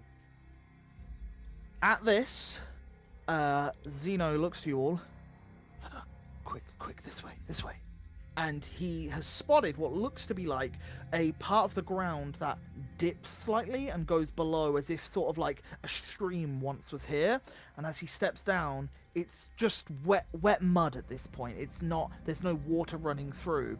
And he looks at it, and very quickly he like grabs what looks to be like a bit of a log, and you see him lift it up without any issue, and he places it very gently onto the mud as it begins to sink ever so slightly. Quickly across this, and he makes the first move and goes across it. And yeah, I'll let everyone go. I'll be the last one. Across. I need everyone to make me an acrobatics check, please, as you go across this log.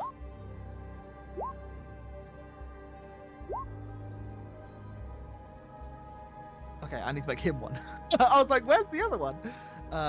Okay, so his will be... Oh, these rolls, guys. Okay. What's going on? You all successfully clamber across the wood without slipping. A 10 was the DC, so you're okay. It's particularly hard, but there's a chance, there is a chance.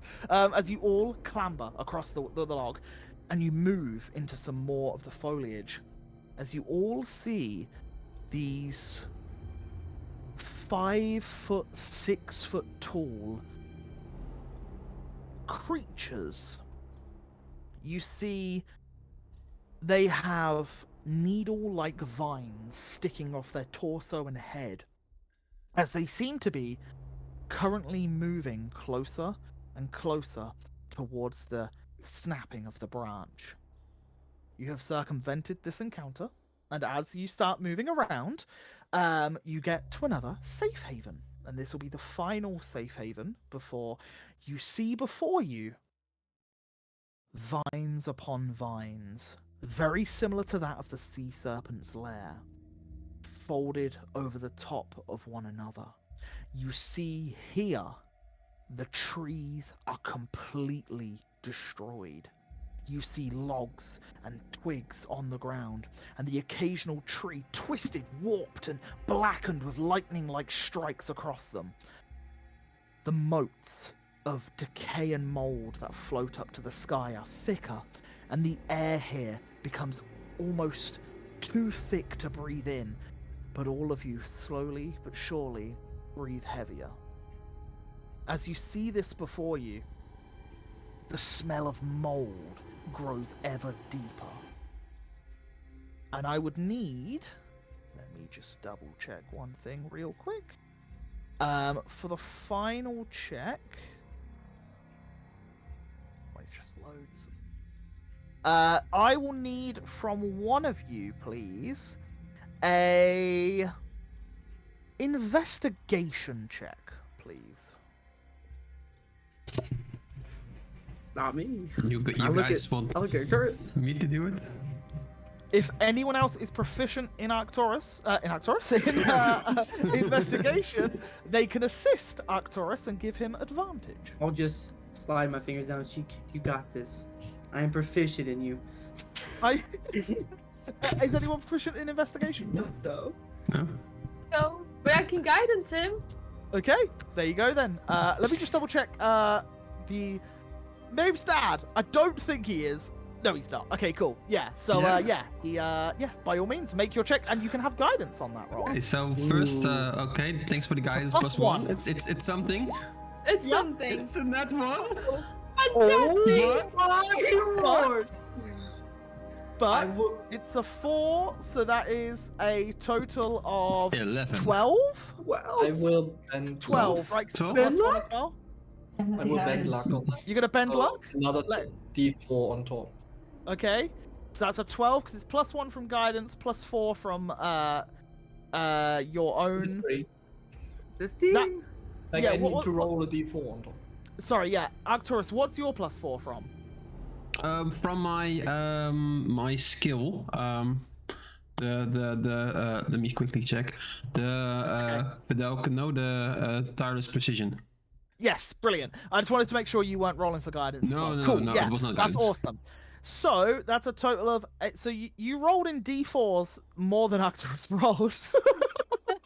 So that's 8 plus 7, which is a total of 15, which is the DC. So The fucking one nice. mattered! Yeah, the It's 1 point just the did one. matter. Teamwork is Yeah. making the dream Well work. done, well done. Even though it's a nat 1, technically you still succeed It's with the everyone's worst help. time to roll another one. Yeah, yeah. So, as you investigate the area and you begin to see what's happening, you start to notice a pattern. You start to notice what looks to be like drag marks in the mud. You see drag marks and the vines separating around these drag marks. And as you begin to investigate them, it doesn't look like a body's being dragged, but it looks like something has been dragged. Something light. Something with tendrils, let's say. Similar to the vines themselves, but thinner, not as thick. And as you start to press forward, you come to a little pathway that leads towards a little stream of water. And you see red, glowing flowers. You see multiple. You see on a log a small cluster of 8 red flowers growing from within the log and sprouting out. You see on a rock covered in vines another 5 flowers sprouting, and they do not look quite the same as the flower that you have all found in the sea serpent's lair. These look smaller. These look less of an affinity with arcane, but similar in nature. And as you start to look further and further along, you see more and more blooms of these little flowers glowing with this vibrant red, and all of them, in tandem with one another, let off a little pulse, like a heartbeat. And as this happens, I would like a perception check once again, please. Everyone can make this perception check as you all look out towards this area. Advantage, please. 17. Okay, so, Erhard, Maeve, and... Do you have advantage, Andros? Yeah? I do. Because my Okay. shield gives me advantage on every Oh, yes, of perception course check. you do. Yeah. Yeah. Yeah, so 17. So, Erhard, Maeve, and Andros. Does my dad have to, or is it okay? Good call. Bah. Oh. As you all stand there, you got 24. As you all stand there, staring out, you 4 see about 12 twig blights between you and the stream. You see no other way around than through. But across that small little stream, with a couple of stepping stones, you see those needle-like, taller blights. And on this small little island in the stream, you see about 6 of them. And beyond that, you see more figures. But directly past those figures, you see a large tree that stands probably 150 foot in height, completely withered with no leaves on it whatsoever.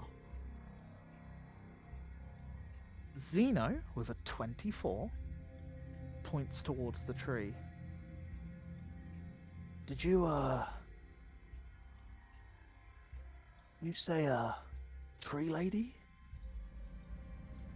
Yes.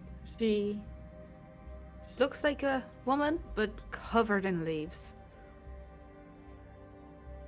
Right. May have found her. Can I now look and see if I can see her? You're trying to peer through, but the darkness and the thickets and the branches, you can't make out where she is, but he points in the direction. And from where you are, where this stream is, there are trees all around you. And it looks to be you can go round and through the trees, but there is this slight clearing with these creatures stood still looking towards the sides of the roads and such. But there is this one pathway that leads up towards this area. What's the plan? Andros, Dad, do you guys think that if we somehow manage to get Kada or Olaf to drop a rock over there, that they would move over there, like they moved over to the branch snapping? I don't think we're seeing everything we're dealing with. You said there is a clearing that if we could, we could get closer. Between you and the point that Zeno has just told you about, there are many creatures between you and Right. there. And you would know, being a military man, that if you ever wanted to defend a location, that's where Yeah. you put most of the people. Yeah. So you would know from your military background, you're close. Yeah. And I will also say at this point, you've been traveling over the course of about half an hour. So you've Right. eaten into half of your time of the radiant weapons. Okay.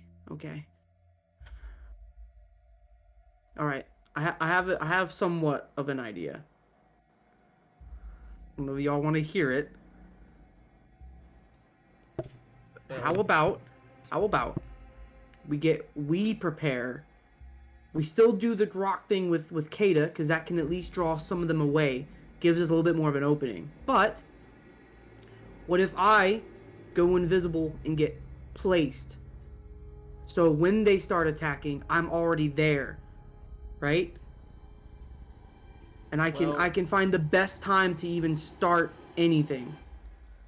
Because I'm gonna be honest with you, we're gonna have to fight some of this. I don't think we're just gonna be able to waltz in without having to at least take out some of this. This is a very heavily defended area. What if you get into position, all of you? Right. And I'll run in. How close are they to standing together? Like, what kind of an area? They're kind of like in bunches. There's from where you're stood, they're probably like 50-ish feet, 60-ish feet away from you at this point. The first bunch, which is the smaller 4-foot like tree things, which now the rest of you, they're pointed out to you. And there's clumps, and they seem to be in clumps of 4, but they're all posing as like bushes and small trees and that sort of thing. So they're all currently in like hiding, but you like the other gang are like with their perceptions have seen those people. Olaf and Kada can go off in different directions and drop things. And that way we pull off multiple groups from this big bunch. Because now they're gonna have to separate to go look at both of those things, right? Once that happens, okay, before that even happens, I can go invisible, go forward, get placed. The rest of us can get placed. Zeno, I don't know why you want to run out there. But if you have an idea, I trust you. You seem like you know what you're doing. Well, I'm just thinking. You all seem to have, things to hit them with from range. I'm better up close. Oh yeah, me too. If I can draw them into me, you could start picking them off one by one, and then I'll take whatever gets too close so that you lot don't have to deal with a frontal assault. Because no offense, you don't really look like you could take a punch. I think you shouldn't be up there by yourself. So if you would allow me, I can go up there with you. You said you can go invisible? Huh? I can, yeah. Maybe do that. Exactly. Maybe at least if I need it, I'm you're there. closer. Yeah. So Dad, we'll do that. I can help as well. I'm not the strongest, but I have a good shield. I'm pretty tanky myself. Before you all run in there, I do have firebolts. We don't want to waste we don't listen, guys. This is these are the minions before the boss, right? These are what you would call the lower ranking before. Does it make a noise? Well, on impact, yes, it will. Because the word fireball sounds like it makes a noise. Maybe we shouldn't be too loud, and we should just try to kill this as fast as possible. As in, hack and slash quietly and then get into the rift before more of these things are back there start coming back here. The twig blights? We are behind enemy territory. The twig blights, unless they've gotten better, are very, very easy to deal with. The other things I don't know, but unless these are different, they're not much of a threat. The problem with them is the quantity. Exactly. We don't want more of them showing up, because then they're going to get in the way of us getting to what we need to get to. The objective is the final point. These are just things we need to get through. Alright? So let's not waste everything, like fireballs, because those can be very useful against whatever's behind the main thing waiting for us. So, where do you need a rock? Okay, how about this? One goes to the left, one goes to the right. Go out like 100 feet out with both of those flying creatures, right? Drop loud noises to get them to spread out and try to go find it. Once that happens, me and Zeno should already be up there ready to go. Once that happens, me and Zeno will start, whatever's the closest thing, we'll start slacking at it. You guys start doing your, whatever doesn't make the most noises, and we'll start getting through them fast as possible. We have to wait for them to, whoever's going out to check, they have to clear first. So that way they just don't turn around and come right back. So we have to wait for them to get out a little bit, and then we start our assault. Alright. We're out of earshot, right? Out of these creatures, as far as we can tell? Yeah, you can speak softly. The longer you remain here, obviously the more attention you would cause. I will say, after this conversation's been had so far, can everyone make me one more round of stealth checks, please? Guidance. On who? Yourself? Yeah. Okay. Doesn't matter. But okay. Doesn't matter. You don't know that. By all means, make your roll. 27. Nice. That's insane. Okay. Oh, Arcturus. Okay, so you got. I know, right? Yeah, you guys succeed. Let's be real. Okay. Even though Shion's is not great. You I'm guys. clunky. You are clunky wearing heavy armor, yeah. So, yeah, you guys definitely succeed with 19, 20, 20, 27, 15, and a 5. You guys, yeah, Okay. you're all good. So, yeah, you managed to keep hushed and keep hidden, at least for now. So Erhard, wait for me to go invisible. Give me like a minute to get out there. Then send the flying beasts away to drop, make loud noises, right? Zeno, you run in, right? I'm gonna go straight from here. I'm just gonna go straight in. That way you can run straight in. So if you do run into a problem, I am right there. I won't be too far. All right, and then we'll go from there. You know what? I will put you on the map. Oh, so thank that the you Lord! can see what is ahead of you. Oh my Lord! If you scroll down to the bottom and zoom in a little bit, Tim, just so that you can just see like the edges of the thing. You don't need to see the whole thing, but yeah.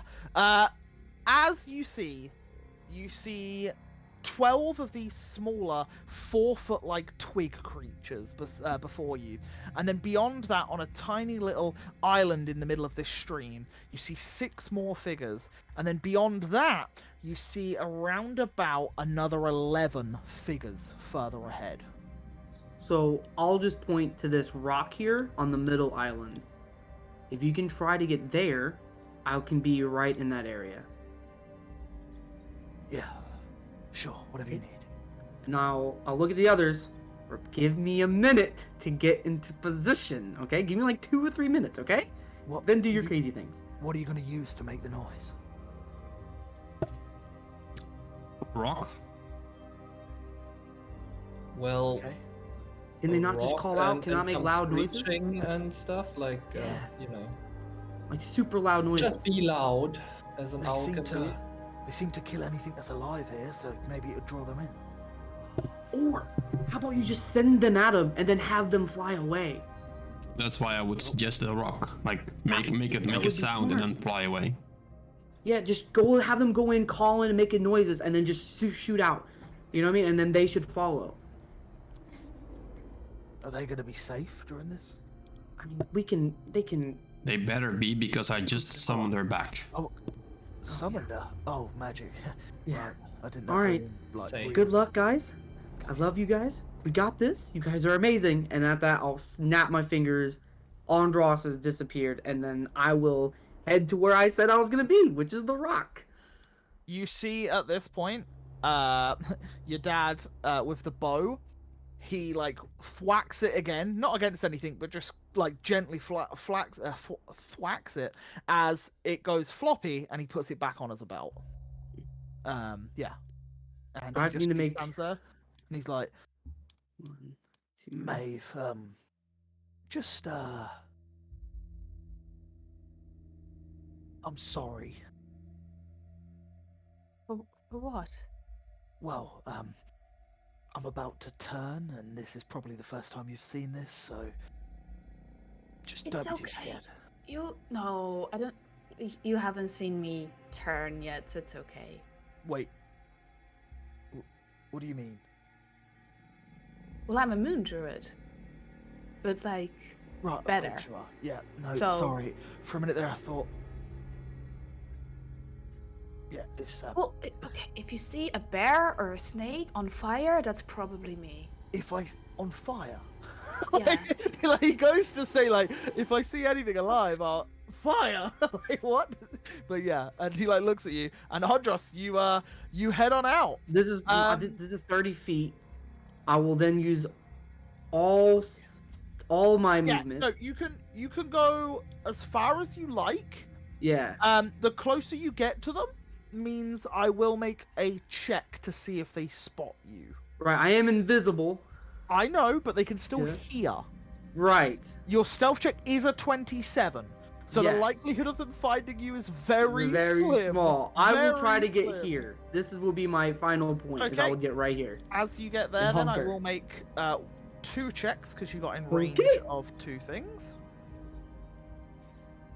Come on. So They can't. it's I am the the same stealthiest roll person as alive. before. There's no way.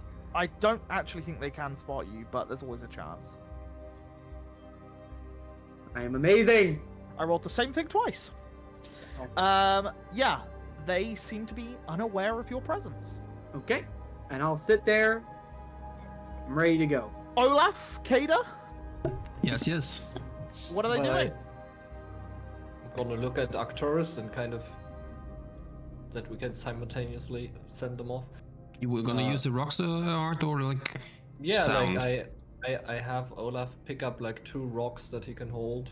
1 in each talon. Yeah. Same with Gata. Kada, yep. Kada can use her front legs and her back legs. And then we'll You also take- instruct You Olaf take in right. my... I'll take the left. Sounds good. And we'll Okay. instruct Olaf telepathically that... How far are they going? 50 feet each direction, I 50 would foot say. out, like diagonally from where you are? Yeah, around that. Or, Sure. I don't know. Feet is weird. Like 50 or 100, Yeah, I don't know. That's fine. That's not a problem. Yeah. So you send them out in those directions, with the trigger to drop the rocks. I assume on something hard, so it makes more of an impact, right? Well, if there's a river, water, whatever in there, or Yeah. like throw it- somewhere... yeah. And And then- are you dropping it from height, or are you dropping it within the tree line? Like, how high do you want them to go? height, because I want like Height? the velocity Brilliant. of the fall, and I want Yeah. them to yeet out. And also some diving after and screeching and Diving and screeching for Olaf as well. Okay, not a problem. Can I have both of you then, please, roll deception checks? And I will let you use your own deceptions, not your creatures, because it is with the magic of yourselves, and it's your plans that you are enacting and your orders. So both roll me deception checks. 8 10s. A 10, okay. And an 11. Okay, so what you hear, I will say, Olaf drops a rock from pretty high. It begins to plummet and splashes into the water, and you hear a big splooshing sound as you then start to hear like as it like flies down or a hoot, whatever noise that an owl makes when it screeches. Yeah. And then Kada on the other side drops one and it bounces off of a rock and then hits onto another rock. Because you only rolled a 10 and 11, which is the lower end of the DCs, I'm going to make 2 checks.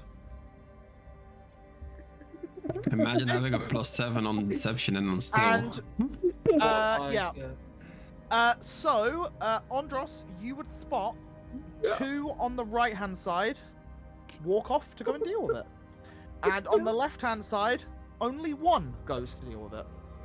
Andros standing there and he just shakes his head like this can't be happening. Yep. Yeah, that's great. Yeah, that's amazing.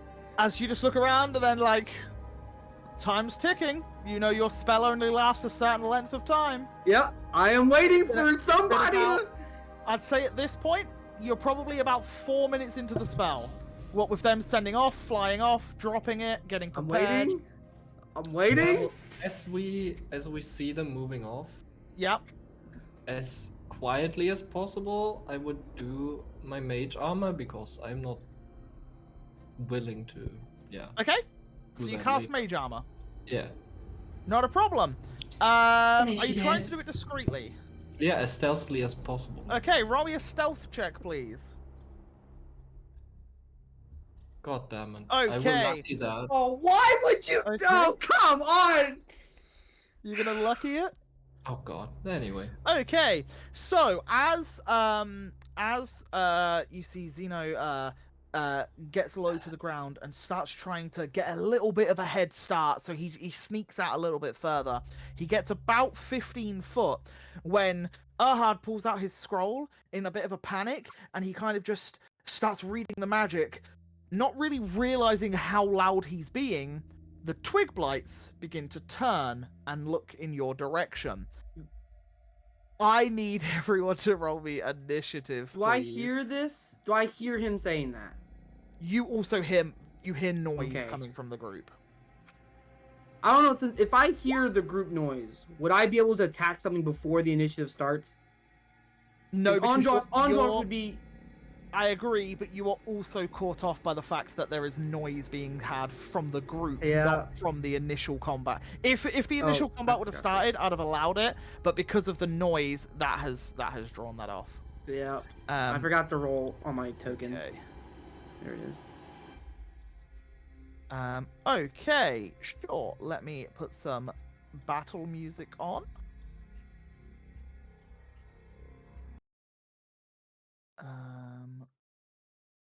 This one? Yeah, this will do for now. Okay, so as the battle goes underway, I have a lot of rolling to do, so give me 2 seconds.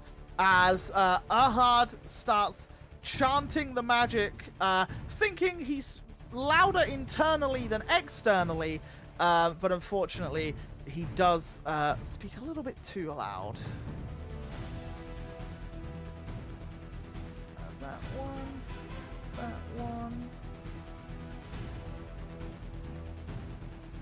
That one. Oh, these are to GM, but you can still see it, it's fine. Yeah, that one. And where is it? That guy. There we go. That one. And then the last group. These guys. Okay, I don't think they rolled very well at all there, did they? No. God, they did not. Sure. Okay, so Shion, seeing Erhard speaking a little bit louder than I maybe glare at him. I Yep. give him a proper death glare, like Uh-huh. shut up, you idiot. And I guess I will, move forward a bit so I'm at like the same, like next to Zeno, and I will chuck my chakrams at the closest one.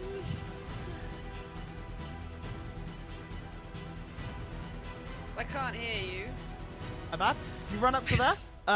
That'd be at disadvantage because you are 25 feet away from them. You can move closer, but Well, 5, 10, 15, 20. So that's 25 foot forward. And then, yeah, if you throw it then, it would be at the normal range. yeah, okay, one forward. Go for it. Make your attack. As you yeet the first chakram, and completely obliterate the Twig Blight Okay. as it falls unconscious. Second one at the at the Yep. one next to it. That will be at disadvantage. So a 14, which luckily still hits. So that Wait. obliterates that one as well. Are these doing the radiant damage as well? I'll be honest, you don't need it for the Twig Blights, because No, but yeah, Yeah. I will. I'll sort that out in a second. It's an additional 2d6 on hits, so I'll add that in just a second while I sort something out. But yes, Shion, it's at the end of your turn. You got 5 more feet of movement. I'll take one step back. So Okay. I'm here again. Not a problem. Okay, so let me. Who's next? Needle Blights. Okay, so these guys begin marching this way. Did you just check their movement? Yeah. They start marching this way. He will use the dash as stuff is happening. He will get to there. There. There. Okay, and I don't believe... No, they don't get to make an attack. So at the end of that turn, Andros, it is your turn. And now I'll quickly sort Shion's stuff out. Okay, hearing all that noise, Andros, knowing I don't see anyone getting close to me, so I will jump back here, which is 30 feet away, and I will attack this one right here, the one that would be right in front of me. Left or down? Down. Down. Okay, yeah, go for it. I'll make a sword attack with my white tusk. 21. Oh, and as I run, I will activate it. I will activate the sword to give the lightning stuff to it. You absolutely obliterate this thing. Yep. You absolutely destroy it to shreds. And I have a shield in my other hand, so I You can't do.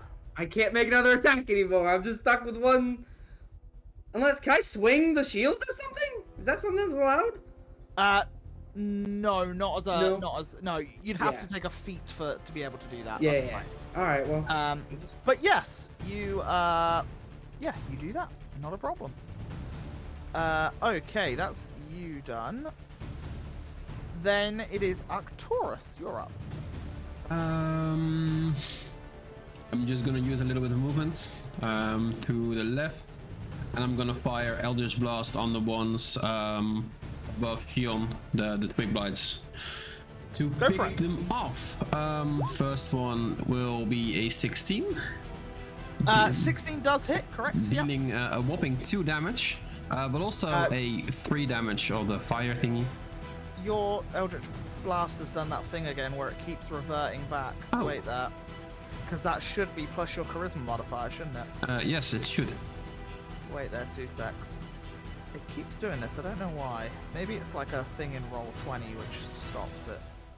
I don't know. Right, cool. So that is a total of, what's your, thing? It's 18 now, right? Yeah, so it's plus 4. Yeah, so that is a whopping total of 6. As yeah, the first Eldritch Blast hits into the side of the creature, and a load of thorns spray into the ground beside it. And then yeah, it looks back at you. Did you also add the 3 damage of the elemental gift? Is that the fire damage? It's yeah? fire damage, yes. Cool. Wait, it's fire? It's fire. Okay, that kills it.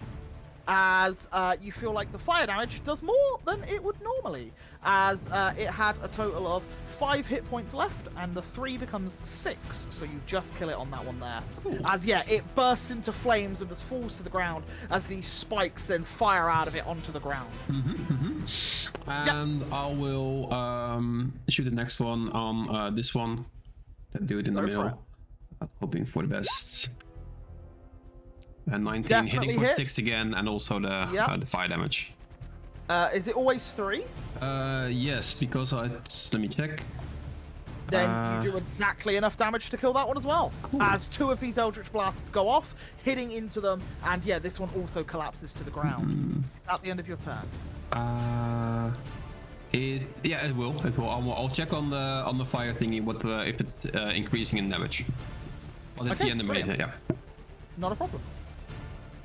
Needle blights. This is these ones.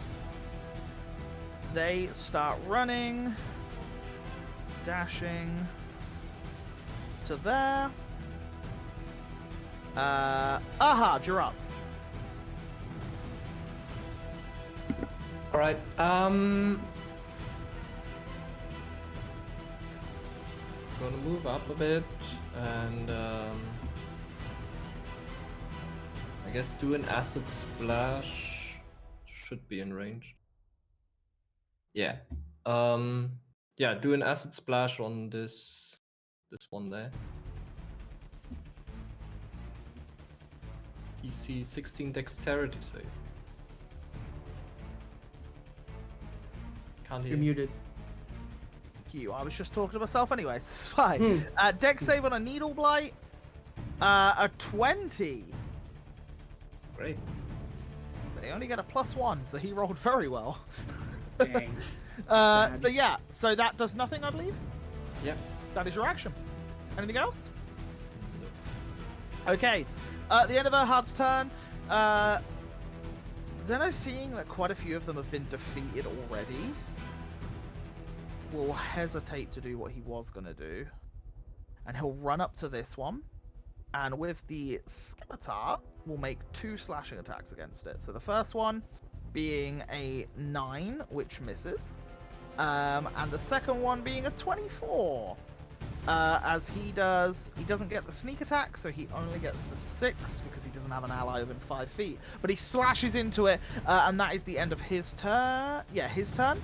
That it is then the Twig Blight's turns, who now have a target within range. And they will both make claw attacks towards him. An 18 and a 14.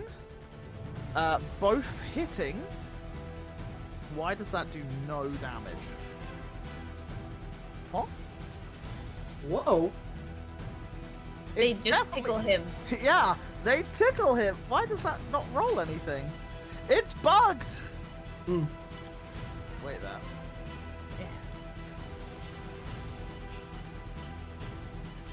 Yeah, that's really weird. Let me delete it and re-add it. Did that fix it? Hello? No. Okay. It's literally a d4 +1, so I'll just roll that. 5 damage, which you see doesn't appear to affect Zeno. And yeah, as it slashes across him, no visible mark. At this, yeah, they both slash to him. They both attack, but nothing appears to hurt him at this point. Then it is the Vine Blights. And they move a lot slower. So they go there, and there, and there. Okay. Followed by Needle Blights, which are these ones here. He'll run 30 foot there, 30 foot there, and he'll run 50.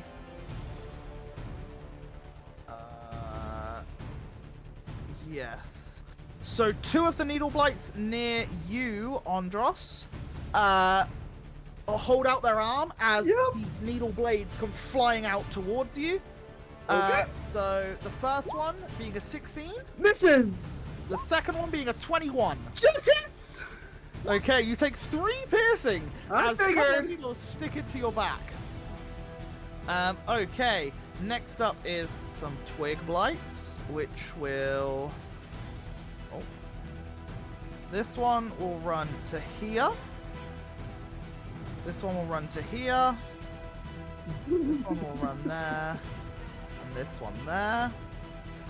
Andros, you now have a couple of Twig Blights hitting you. Yep, I do. One for an 11, No. then a 17. No, both missing. I believe they don't get advantage or anything, do they? No, they don't. Cool. Yeah, so they do that. Okay. Next up is more Twig Blights. which are these guys. I'll move this one out of the way because it's a dead body. These guys all run up, and then 3 attack you again. 1, 2, Oh my 3. gosh! Who misses Okay. the nat 20? 1 does hit. Oh my god, it doesn't roll it. It's so annoying. I Okay. will use my reaction to have that. You want a half of it? Yeah, I'll have that one. You have 4 to 2. Okay, that's great. Yeah. Flashes you with his little bark claw. Maeve, you're up. Yes, I feel a little bit bad because I can't quite reach Andros, but I step up here and I produce flame on this guy over here. Okay, go for it.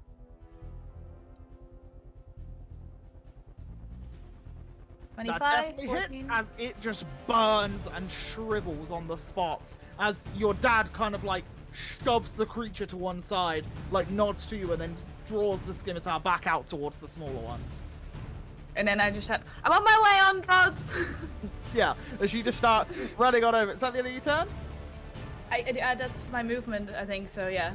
Awesome. Yeah. More needle blights. Wait, are they dead? Wait, where are they? Oh, they're right at the top. That's why I can't see them. Okay. They run here, and then run here, then run here, and run here, Ugh. and then they run here and run here as they all start running down towards the noise that could be heard. At the end of the round, Andros, because you have everything surrounding you, can you roll me a d20, please? Oh, this is great. 13. 13. Okay. Then it is Shion's turn. I will also sort of run towards Andros. And then I will do my Dance of Embers on this guy here. Okay, go for it. As you fire out your Dance of Embers, and as you do, that does you don't get the radiant damage on that, but it does do 8 damage, and you don't have Agonizing Blast, do you? That's the Eldritch Invocation. No. So it is just the 8, but it does destroy that that twig blight as it just bursts into branches and twigs. You do have a secondary Dance of Embers. I work. Yeah, I can reach the guy next to it. Yeah. As you pew pew with the second one. As these 2 motes of flames and 14 hits as well, as this one explodes. Also, so basically Andros is there like parrying, shielding, and then he just gets absolutely attacked by a load of sticks as they just kind of like smack him on the back, and he's just like, ah! Yeah, as he's just trying to block everything. Is that the end of your turn? Yep. Okay, now it is the needle blights, which I believe the orange ones are all dead. They are, so we can remove that from the list. Andros, you're up. I will steady aim. Hit the one, the pink, Okay. the pink one right above me. Pink North, go for it. Yeah, might as well. Cause I would notice the twig ones are like they're one hit. They're like Like, they're 4 pretty foot, weak. and they just Yeah. kind of like hit you with their branches. And the one right above me, the I've other seen that ones would are do a little about, more. they're like Yeah. 5 to 6 feet, and they have loads of needles up their arms, and they can Yeah. shoot them out and like hit you with them. All right, I'll steady aim this one. Go for it. 13. 13 Oh no. just hits. Thank the Lord. Yeah, so that would do 24 damage. Oh, but I did Yeah, the dagger on accident. Yeah. Roll Roll a d10. I'll roll a d10 because that would add to it. It doesn't matter. I mean, it's probably Okay. dead. So it'd actually be. No, yeah, it's dead anyway. It doesn't matter. Yeah, it doesn't matter. It's dead. You're right. You're right. Because you do get sneak attack, and Yeah. you do get the radiant damage on it as well, because it is a Yep. form of corruption. Okay, cool. So at that, I'm just going to move these over here because otherwise it's going to be very cluttered with corpses. At that, Arcturus, you're up. I will position myself a bit north to the right side of the map. Yep. Seeing what Shion and Maeve are up to, I'm gonna clear a path for them, and I will shoot an Eldritch Blast on the dude next to Shion. Go for it.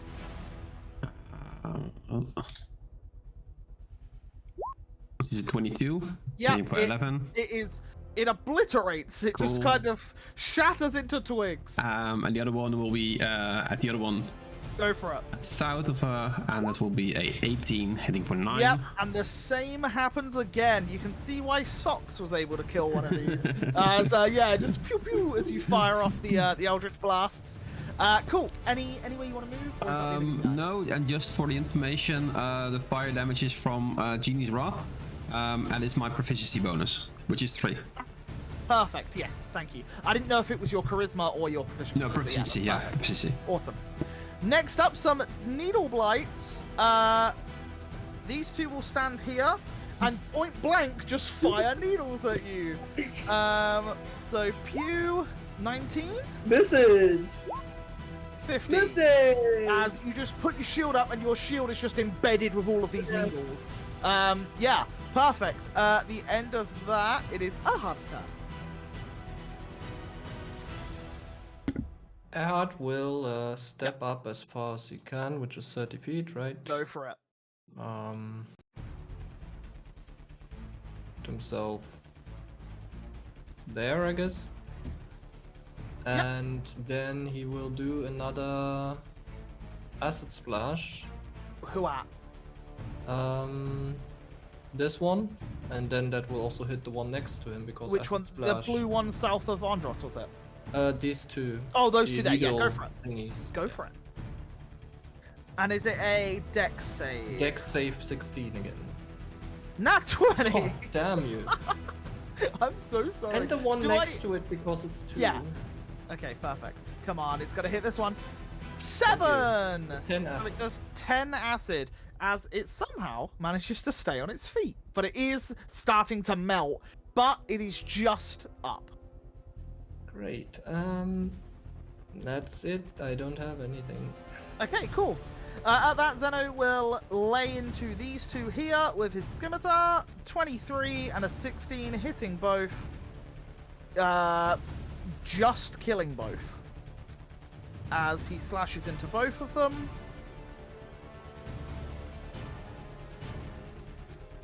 Perfect. Okay, at that... Oh no, he'll then run... He runs to here and like slides in behind you, Andros, and yeah, holds out his blade and just gets it ready. Actually, he wouldn't have gone that far, would he? Yeah, no, he'll stay there. Yeah, he just stays there besides you, and then it is the twig blights that just died's turn, so that's fine. Then it is the other things, which will move. Oh no, they could wait. Let me move. Let me have a look. 10 here. Okay. Oh, go away. There we go. As they slowly but surely start slithering their way down. At this, the needle blights here, the pink boys, will fire towards... Would they? Come on, they've seen me destroy many of them. Yeah, but these guys keep firing fire at them. Okay. There was no fire involved. 15, 20, 25, 30. And then this one will go here, here, and here. As these two skirt round. 25, 20. Okay. I can't think of your name. Ahad! Why was that so hard? Ahad! I'm going to fire one at you. An 11. That's not hit. And one at Shion. 22. Hits. You take a whopping... Oh, wow, that's actually pretty high. 8 piercing, as all of these needles just start to jab in and, like, cut your skin and just kind of get stuck into you. That's so mean. That was just the pink ones. Yeah, next up are twig blights, which are blue. There's one of them left, so they will slap at you, Andros. 13 missing. Missing. Then it is yellow. There's 2 of them, so they will slap at you again. 21. 1 hit.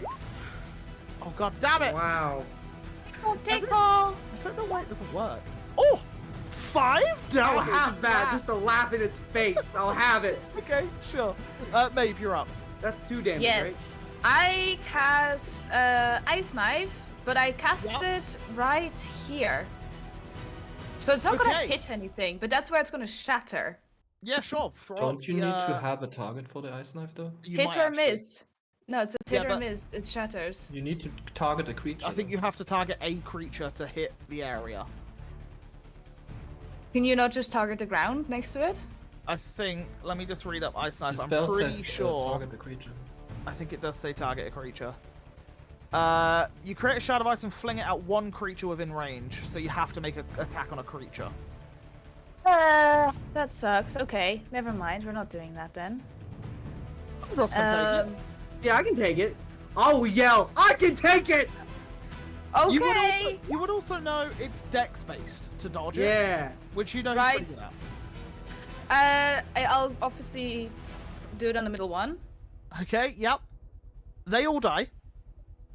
They all wait. die. Oh no, if they succeed, well- they take nothing, right? They the others? take. Yeah. Hit or miss. Must succeed at dexterity. Yeah, or take Alright. 2d6. So 1, 2, both fail. All 3 die. Yeah. Andros, dex save, please. You make it. 17! Good. Hey! Hey! And Can also I say move What I over. do is I put my shield up as the knife impacts, and I just kind of like, let it hit the shield. So Yeah, as the shards, you've now got needle blight shards in, you've got bits of twig in your shield, you've got ice Yeah. in the shield. You're gonna clean this up after the fight. Yeah. Okay. And you wanna move? Move here, which means that thing does get an opportunity attack. Which thing? Oh, that one there. Yeah, okay. He's- He looks at you, and he slashes. 18! Doesn't hit. Not no Doesn't more. hit.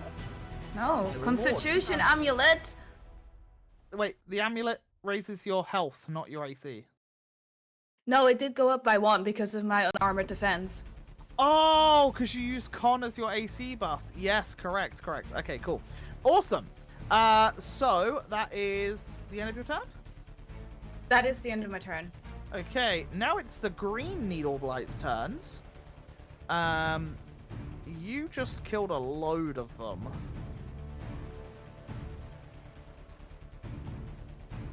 So they go here. All 3 go towards Maeve with needles. Kacha, 6, 22, 8. So 1 hits, correct? 1 hits, yeah. 8 piercing as you get peppered in a load of little needles. Mm-hmm.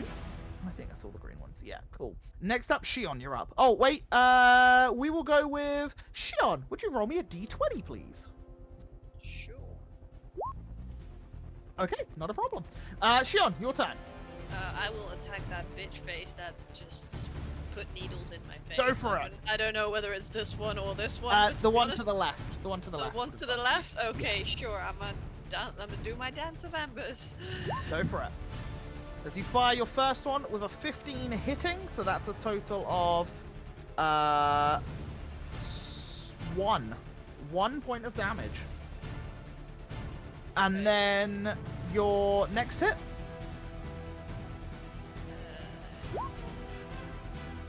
Okay, well, how did you roll? What the? Yeah, I don't What know. was- What are these numbers? Well, the reason there's so many extra numbers is because you rolled a nat 20 twice as your second roll, so then it doubles it. But the top numbers are your radiant damage from your chakrams. Oh yeah. Yeah. Well, So why does- you why does it only show- do 5 on that one, so you've done 6 total. Why do my chakras show the others? Because I've added an extra a damage bonus for radiant Oh. damage. You just need to untick it when you're not using chakrams. The fire doesn't do extra. Yeah. Oh yeah, it is fire damage. It's That is definitely correct. fire So that is just enough to kill it. Because it would do a total of 6, which is 12, and they have 11 hit points. So yeah, you do just enough to kill it. Good. Yeah, so they die. Movement bonus? Movement. Yeah, I guess I'll go closer to go a bit closer to me. Not a problem. Andros, you're up. Okay, I will move. Let me think about this. Okay, I will move. Okay, so the way I want to path this, I'm gonna go here, here, and then into here. That wouldn't open up no opportunity attack because I stayed away that's from them. fine. Perfect. All right, I'll get right in there, And then I'll slash at one. With my blade. 25 to hit. Which one? The one right Yeah? here, yeah. Yeah, we'll go right there. Okay, it was on 1 hit point, it dies. Oh, okay. As you stab into it, and very much so overkill the thing. Okay. But well done, yes, you do kill it. Is that the end of your turn? Yeah. Arcturus, you're up. Yes. I'll move a bit up to this point, firing 2 Eldritch Blasts, one on this guy and one on this guy. That guy. Yeah, those two. Brilliant. Yeah, go for it. So first one will be a 16. A 16, and that is the bottom left one? Yeah, the we'll bottom go one. for? Yeah. So that is 6 plus 3, so that's 9. Which is then the 3's doubled to a 6, so that's 12, which kills it. Cool. Okay, yeah, go for it. And the other one is 21, hitting yeah, that 12, so outright, yeah, piss dead. is that. Love it. That's 18 total as you just go and just needles go everywhere, spraying into the woods. Okay, then is that the end of your turn? Yes, it is. Brilliant. The remaining needle blights, this one next to your dad, will actually. It's gonna disengage and run this way. Ahad, you're up. I will. Wait. Nah, that's not gonna help. Yeah, I will just. I'm gonna use a frostbite attack Go for it. on the one closest to me, which like that one, I guess. Yep. DC 16 Constitution. 11, so it takes 5 cold damage. And also it gets like a debuff or something. Slowed movement. by 10. Disadvantage on the next weapon attack Perfect. for Brilliant. the end of its next turn. Yeah. Fantastic. Okay, yeah, and as that happens, Zeno will run beside you and slash with his scimitar here for a 14 hitting. He does get sneak attack as he cuts this one down. As he pirouettes round you and slashes towards this one as well. Unfortunately missing. At the end of that, those twig blights are dead. These guys will move again. Super slowly. Needle blights. These guys are dead. Twig blights are dead. Twig blights are dead. Maeve, you're up. I see this guy running away from us, so I move over here, and I Perfect. will pelt another firebolt at it, or fire flame. 22, Yeah, which is as fire. it just sizzles and burns as it falls to the ground. I guess I'll get out of the river, so I step out of the river. Yeah. And as you step out of the river, at disadvantage, this one fires some needles at you. A 19? Yeah. At disadvantage, Meets as your it, dad beats and it. Andros are both trying to stop it, it turns, just aims one hand and a load of needles go flying towards you. 8 piercing as you just get peppered with a load of needles. Okay. Shion, you're up. Oh, can I have Ahad, roll me a d20, please? 8. Okay. Uh-oh. This is where something happens. Oh, uh-oh. Waiting for you to roll under a 10. Erhard does the bad things. You see, Where you've been... as this gigantic looking 12, 13 foot tall tree woman, full of like black scarring across her face with tiny little autumn leaves still attached to her.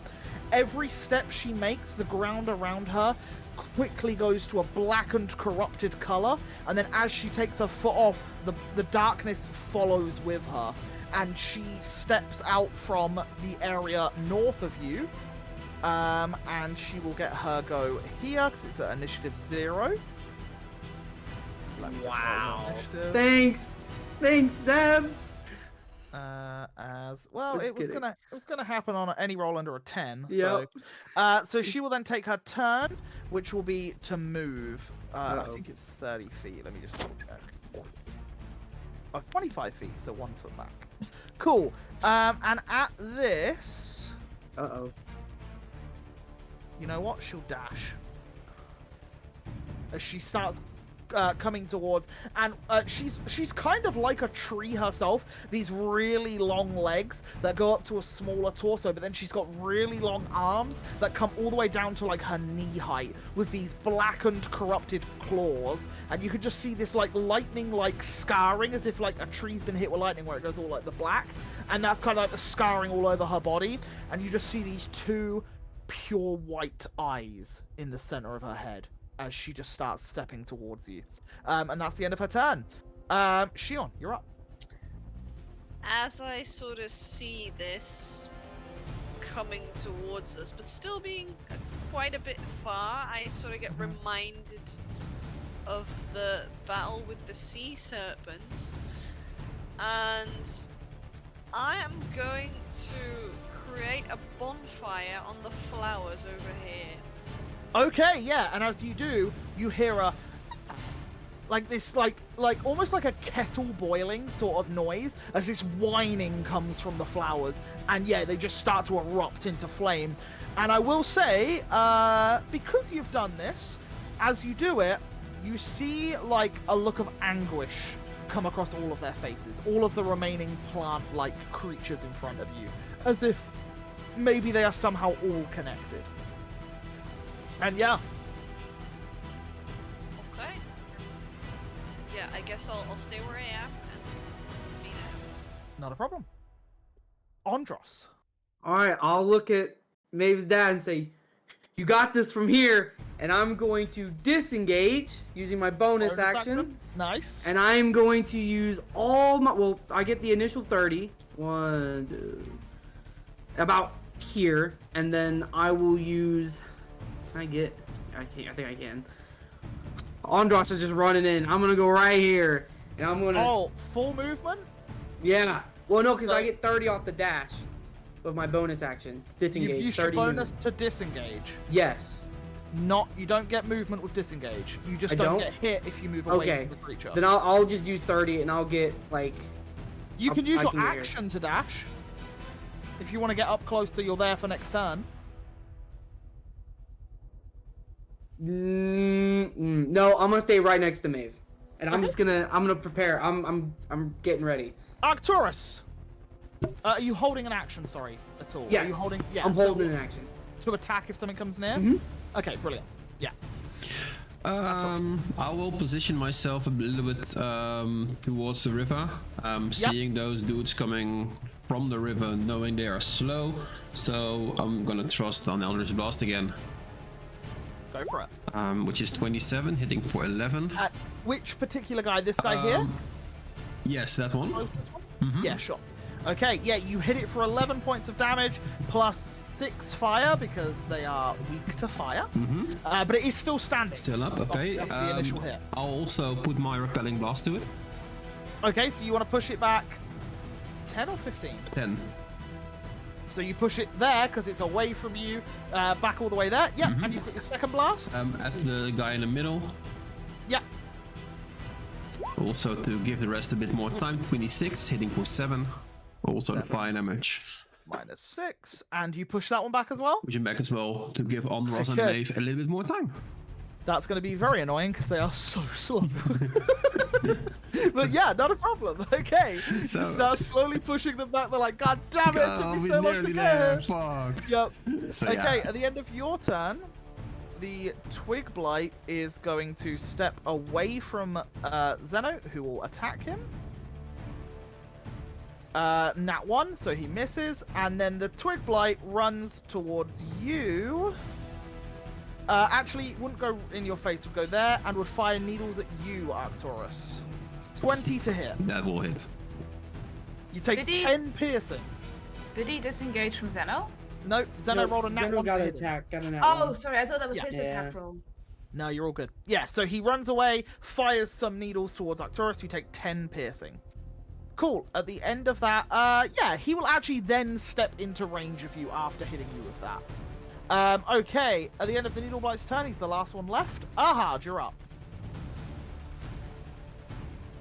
I will. Can I use my meta magic on casting with the flute? I don't think so, right? Unless I use my spell. Unless it's your own spell slot, no. Does that quicken spell also work on? No, it doesn't matter. It doesn't. It's fine. It's fine. What are you doing? Yeah, I'm gonna step up. Oh god, to here I believe would be enough. And now I need to check distance because I didn't check before because I already did. Sure. I will cast. I will cast slow. Okay. On the area over here. Oh, you can't see that. Oh, I just thought. Yes. Which? Oh no, he died. Don't worry about it. You're all good. Don't worry about it. You're all good. Okay. In this area here, I will cast slow. So these 4 creatures. Sure. And I will use my quicken spell for that. Yep. So I add There's two a bonus action. for 2 sorcery points. Yeah. And then I will cast that. Okay, so you cast slow. So that is a wisdom saving throw. wisdom saving 40 foot throw. view. So the corrupted dryad gets a 16. Does that succeed? My 16 damage. I Just feel like makes it. is. Yeah. And then these guys who are trash at this too. Nat 20. 9. Oh, Okay. my lord. Okay. Yep. That's not a problem. And I will roll d20 because my wild magic 16. So this guy is slowed, and this guy is slowed. So he was the first one. Cool. And then I will use an acid splash as my That's secondary. your action. Yes, go for Yeah. it. And target Which guy? I This assume one this there. here. Oh, what's the range on Acid Splash? 120? 60. Are 60 you in feet. 60? I should be in 60. Ah, you are just. Yeah, go for it. What so is I the do check? Dexterity, I believe. Which I believe he has disadvantage on because it's slow? Yeah. Yes. Doesn't matter anyway. 8 points of damage, yeah, as you And start then the seeing one some of next to him vines. as well, right? Does he also make the save? Yeah. Yeah, okay. And he doesn't have disadvantage. 18. He saves. Fine. Okay. Is that the end of your turn? That's the end of it. I moved all Okay. my stuff. Zeno will run to here and slap. 19, 12. Luckily, he is in range of Arcturus to gain that sneak attack because he kills. So that was 5, 10, 15, 20, 25, 30, and I believe he has more than 30, right? No, just 30. Okay, as he runs to there. Okay, at the end of his turn, Vine Blight. He will move as an action 10 feet there, as an action 10 feet there. This one will then go there. And that's their turns, because they are the slowest things on the planet. Maeve! I don't have to move anymore, so I Yep. will focus a produce flame on the one not slowed. Okay, go for it. Hello? I'm clicking on it, but nothing's happening. It might come through in a Ah. Oh, there you go. We'll take the first one, which is a 10, which unfortunately misses. Ah, okay. That leaves me with what I'm doing, so I will get my shield and just stand ready. Okay, Needle Blights are dead. Corrupted Dryad will step to here.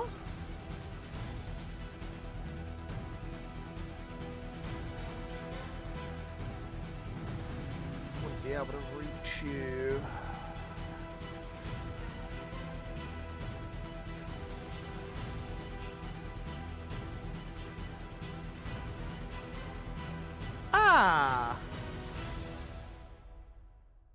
I'm gonna move her back to 25 feet.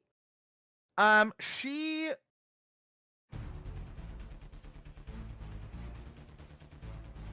Oh, okay. She's gonna use 10 feet to step to this tree. As she does, she appears at this tree beside you and will use the rest of her movement to get into range of you. As you see her walk to the tree, she melds with it and then appears walking out of the tree beside you, Maeve. And as she does, she will reach down toward you. And yeah, she'll go for... She go Corrupted Claws? Yeah, she hasn't been hit yet. Yeah, she swings one Corrupted Claw towards you for a 15 Doesn't hit. and for a 19. Does hit. You take a total of 10 necrotic damage as the claw rends across you, and you see that these vines that are also wrapped around her and the blackening from the scorch marks that are like across her body rip through you, and you just feel this like diseased like claw rip across your body. Would Maeve And know now who that this is? she's now that she's this close to me, is she at all like? Does she resemble? No, not at all. This is a dryad form, but not Yeah. one that you recognize. Yeah. Okay. I Okay. thought so. Yeah. Okay. Okay, that is the end of her turn. Shion. Okay, I am going to move. I think I can barely go here, trampling those flowers that are on the Yep. Stamp on a few of them. stamp on a few of Yep. them, and then just put my chakrams. Go for it. Slash. An 11 unfortunately misses as the first chakram slice goes through. And then the bonus action one. 21 definitely hits. So that is a total of 12, 16.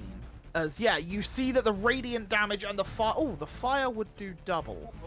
So that is another 4. Okay. Yeah, as you slash through its leg, and it, like, howls out in this, like, pain as you start to see the flames catching on one of its legs. And like I said, it's about 13 foot tall.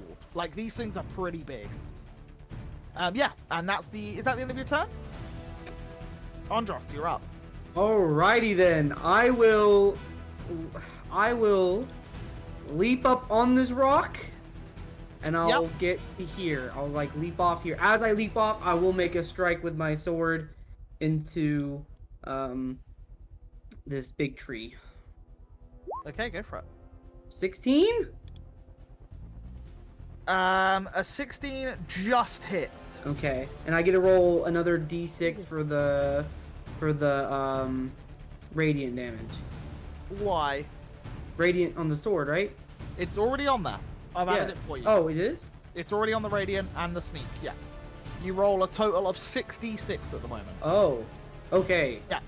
So that is a total of 33 plus 38. 5, which is 38. Oh, it's not looking good, but it is still alive.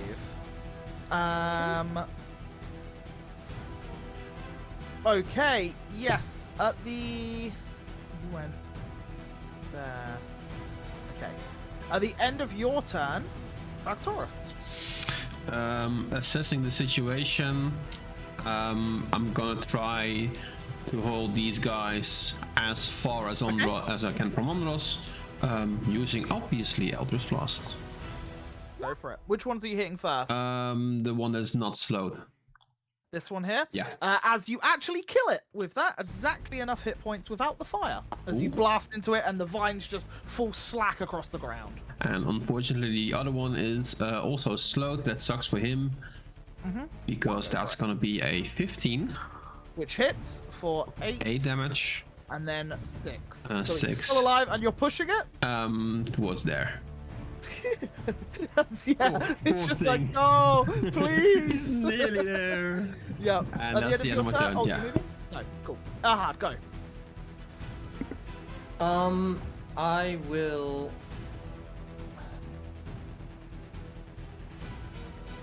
cast Dissonant Whispers with my flute. I'm gonna throw it up, and on the big tree. Go for it. Wisdom save.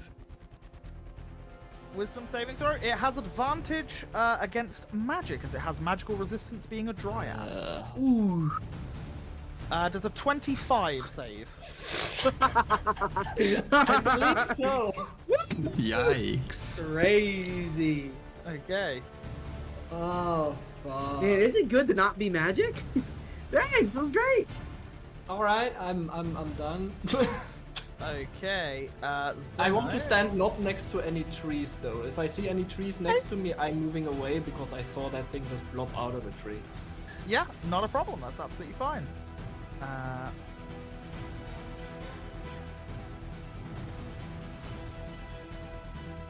Cool. Sorry, I'm with you now. Cool. Zeno will run to the aid of his daughter. Yeah, he would do. And slash with the scimitar. Oh. Doing 17. That hits. For 8 plus 3, so that's a total of 11. Ooh, it's very close. Oh no, wait. That's not.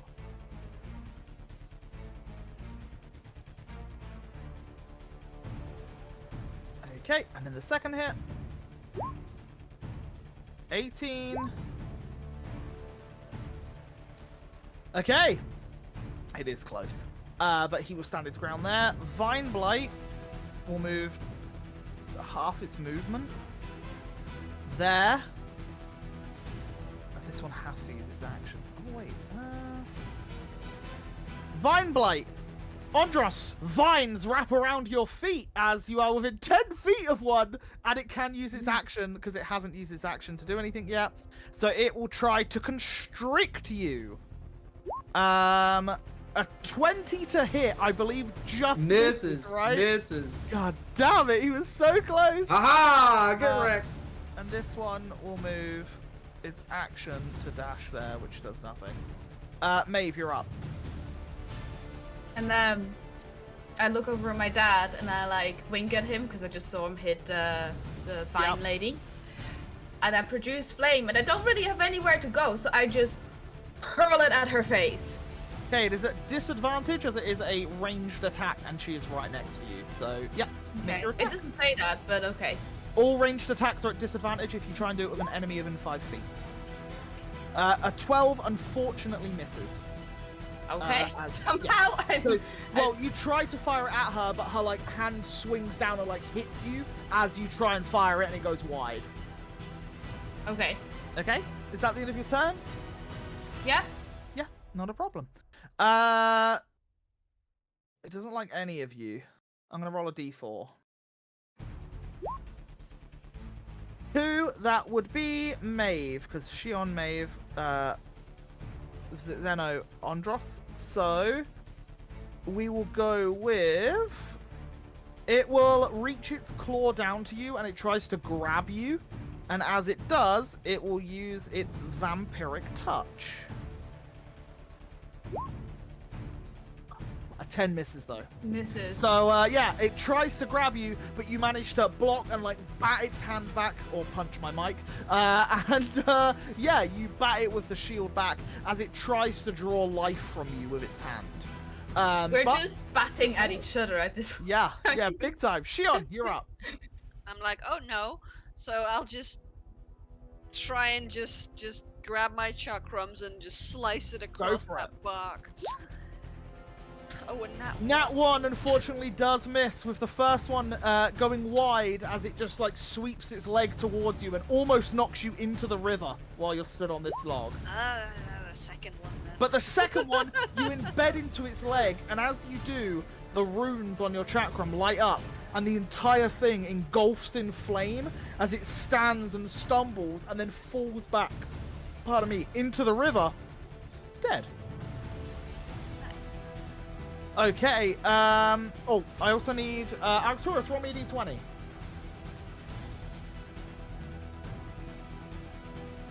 16. perfect. Cool. I should have asked that before she understand, but it's all good. Andros, you're up. Okay, seeing that, I will. If I switch my bow from here, that would take like action, right? Or is that You could just something drop you do? your rapier on the floor and fire a bow shot if you wanted to. Oh no, wait, you have a shield and a rapier. No, you can't. Yeah, I It can't. would take an action, correct. Okay, can I throw a dagger by chance? Yeah, Steady aim, throw dagger? sure, I'll allow it. Okay. It's the reason why I'm doing this, guys. The reason why. Okay. I'll steady aim, throw a dagger at this. I'll use the dagger of venom. Which one? Dagger of venom, of course. No, which enemy? Oh, the first one will go to this one right here. Okay, go for it. Okay. Steady aim. 17. It's dead. Okay, and I will use my Whales from the Grave to take the half the sneak attack damage to the other one. It's dead. That's why I did it. As, yeah, both fall. And for a second, there's silence. I'll pick up my rapier. As I will put this back on real quick. And while this silence visits you all once more, Zeno looks around to make sure everyone's accounted for. Well done. That was good. Anyone hurt?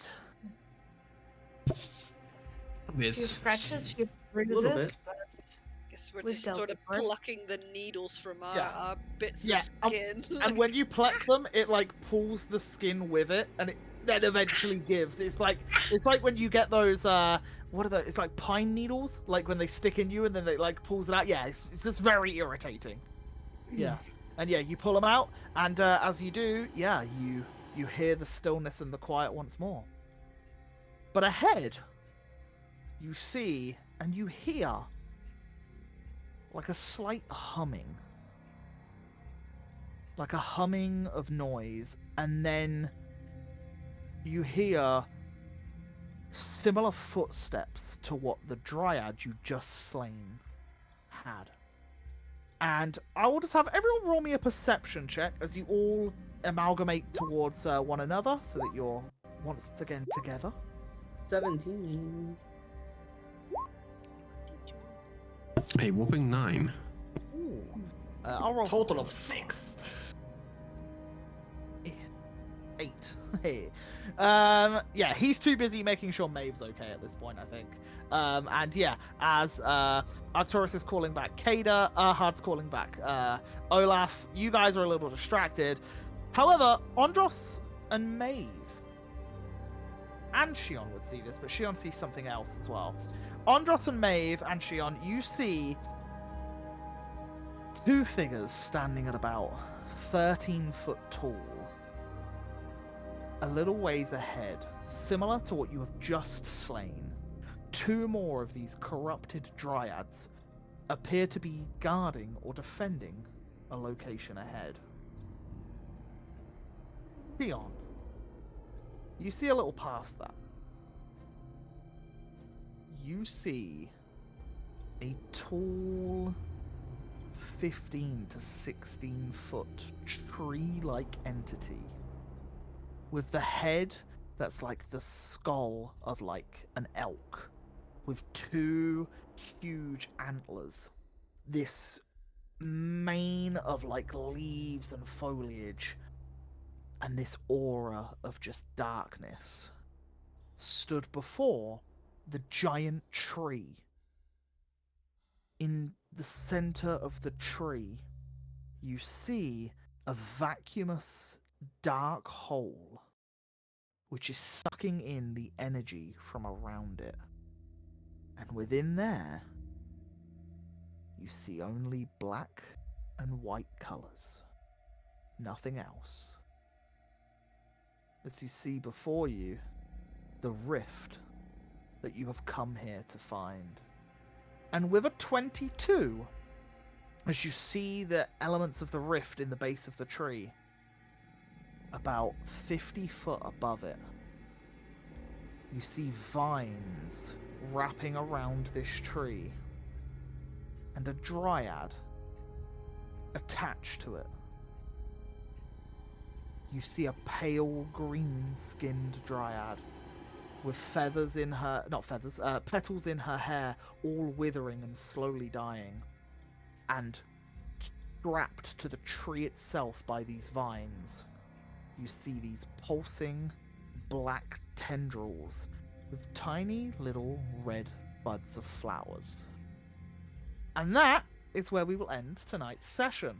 So, if you want to find out what happens to maybe Diantha strapped to a tree with a load of red flowers and vines on her, as well as some crazy looking creatures, I will say the skull thing, if you've played The Witcher at all, it is a leshen, which is a spiritual forest guardian-like being. So if you know what that is, it is a homebrew creation that I've kind of melded into this as well. So this should be a lot of fun. But yes, hopefully we will we'll catch you all next time to see what happens there. So without further ado, Tim, where can the good people find us and find you? Sorry, should I say, when we're not here? Well, when we are not here, you can find us on YouTube, which Eagle or Maeve will inform you about later. But you can find me also here on this channel, on Twitch and on YouTube, Natural Havoc, sharing the adventures of the Iron Vortex. Awesome, awesome. Eagle, take it away. Hello, I'm Eagle. You can find me here, pretty much here, and on YouTube, where me and a friend in this call, we play Pokemans on Sundays, and we upload some stuff to YouTube. So that's pretty cool. You can find me over there doing a series, and you can also find us on the Twitter, where we post weekly of when we go live and stuff like that. You can also join the Discord, where you can talk to all of us. You can say, as Alcom did earlier, how handsome I was. It was very kind of you. Flatters me. And you can also tell Onion how mean he is for trying to TPK the party and the Shadowfell. And you can also thank Erhard for saying out loud a spell that while his friend was way up there in the battle zone. But hey, these are things you can mention in the Discord. And you can follow us on Instagram, where I'll be posting things like I did during this previous break, where I posted something on Instagram. You can go check it out and like it and stuff. And you can find us on YouTube, where we post all the previous sessions, like one-shots, stuff like that. All that craziness. Awesome, awesome. Thank you very much. Smitty, take it away. Yes, you can find me here every Friday, still playing D&D, and on my own channel on Twitch as well, where I'm currently playing through Red Dead Redemption, but also may or may not revisit Breath of the Wild, because new game's soon coming out, and it seems like a good time to replay it before the new one's out, so... Awesome. And to the other side of the screen, we have Zeb. Take it away. Yeah, I'm Agent Zeb. You can find me over on my channel, where I'm actually doing streaming again, and doing it in a schedule. Haven't done that in months.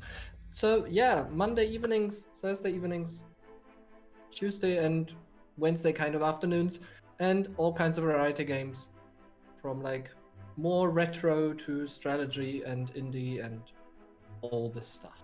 If you enjoy that, come with. Awesome, awesome. I also realized that I was still playing the really eerie music during all of that, so I've changed it to something a little bit more lighthearted. Cool. Lan, take it away.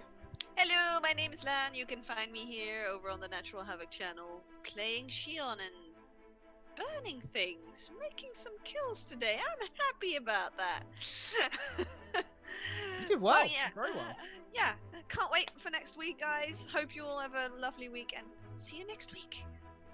Awesome, awesome. And finally, I am an Onion. I do the D&D stuff here. And I also, when I'm not here, you can find me over on YouTube, where myself, the Eagle Outlaw, and the amazing Paddy Max are doing a Omega Ruby Alpha Sapphire 3-way randomized Soul Link hardcore. There's so many words, but yeah, we're having a great time over there, so do please come and check that out. We're doing a little series, and we recently did a very hard battle, which all three of us are very proud of ourselves. We will not say any more, but it will be on YouTube very shortly, maybe in the next couple of days, next couple of weeks, I think. But yeah, cool, awesome. So on that note, who are we rating, guys? Excellent question. We were just sorting that out. And I am going to agree with Jane this time, because that was the one I had in mind as well. Oh, perfect. So, yeah. They're playing D&D. Their setup looks cool. I don't know what they're doing exactly. It's hard to tell. but like it doesn't say in the title, but their setup looks cool. So Who are they? GaryCon Live. Wait, GaryCon? GaryCon Live. Do you know them? No, but it's isn't it a convention held It's a for Gary convention. Gygax, the guy that made D&D? It says in the description, GaryCon is a convention held in honor of Gary Gygax, the creator There of you go. D&D. Oh, I There you go. didn't read that far. But yeah, Well, there you go. that's perfect. Also, before we go anywhere, I would just like to say, if you didn't know, there is a Dungeons and Dragons movie that is literally hitting cinemas all around the world at the minute. It looks really good.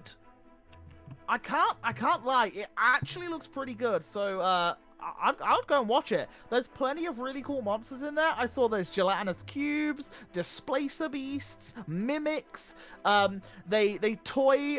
There's a teaser trailer part where they toy with the spell Speak with Dead, and it looks hilarious. I think Chris Pine has done an amazing job at playing a bard. So yeah, I think it should be really good. So I definitely recommend going to watch it, especially if you've never played D&D before. It might give you a bit of an insight as to, you know, like what we do, but like as more of a story. But yeah, it looks very, very cool. Right, well, we're going to go enjoy GaryCon Live and go and celebrate Gary Gygax's convention, which is all things D&D. Awesome. Cool, right, well, that's it. That's us done. We'll be back next week with some more, and hopefully the party don't wipe. Cool, awesome. Goodbye.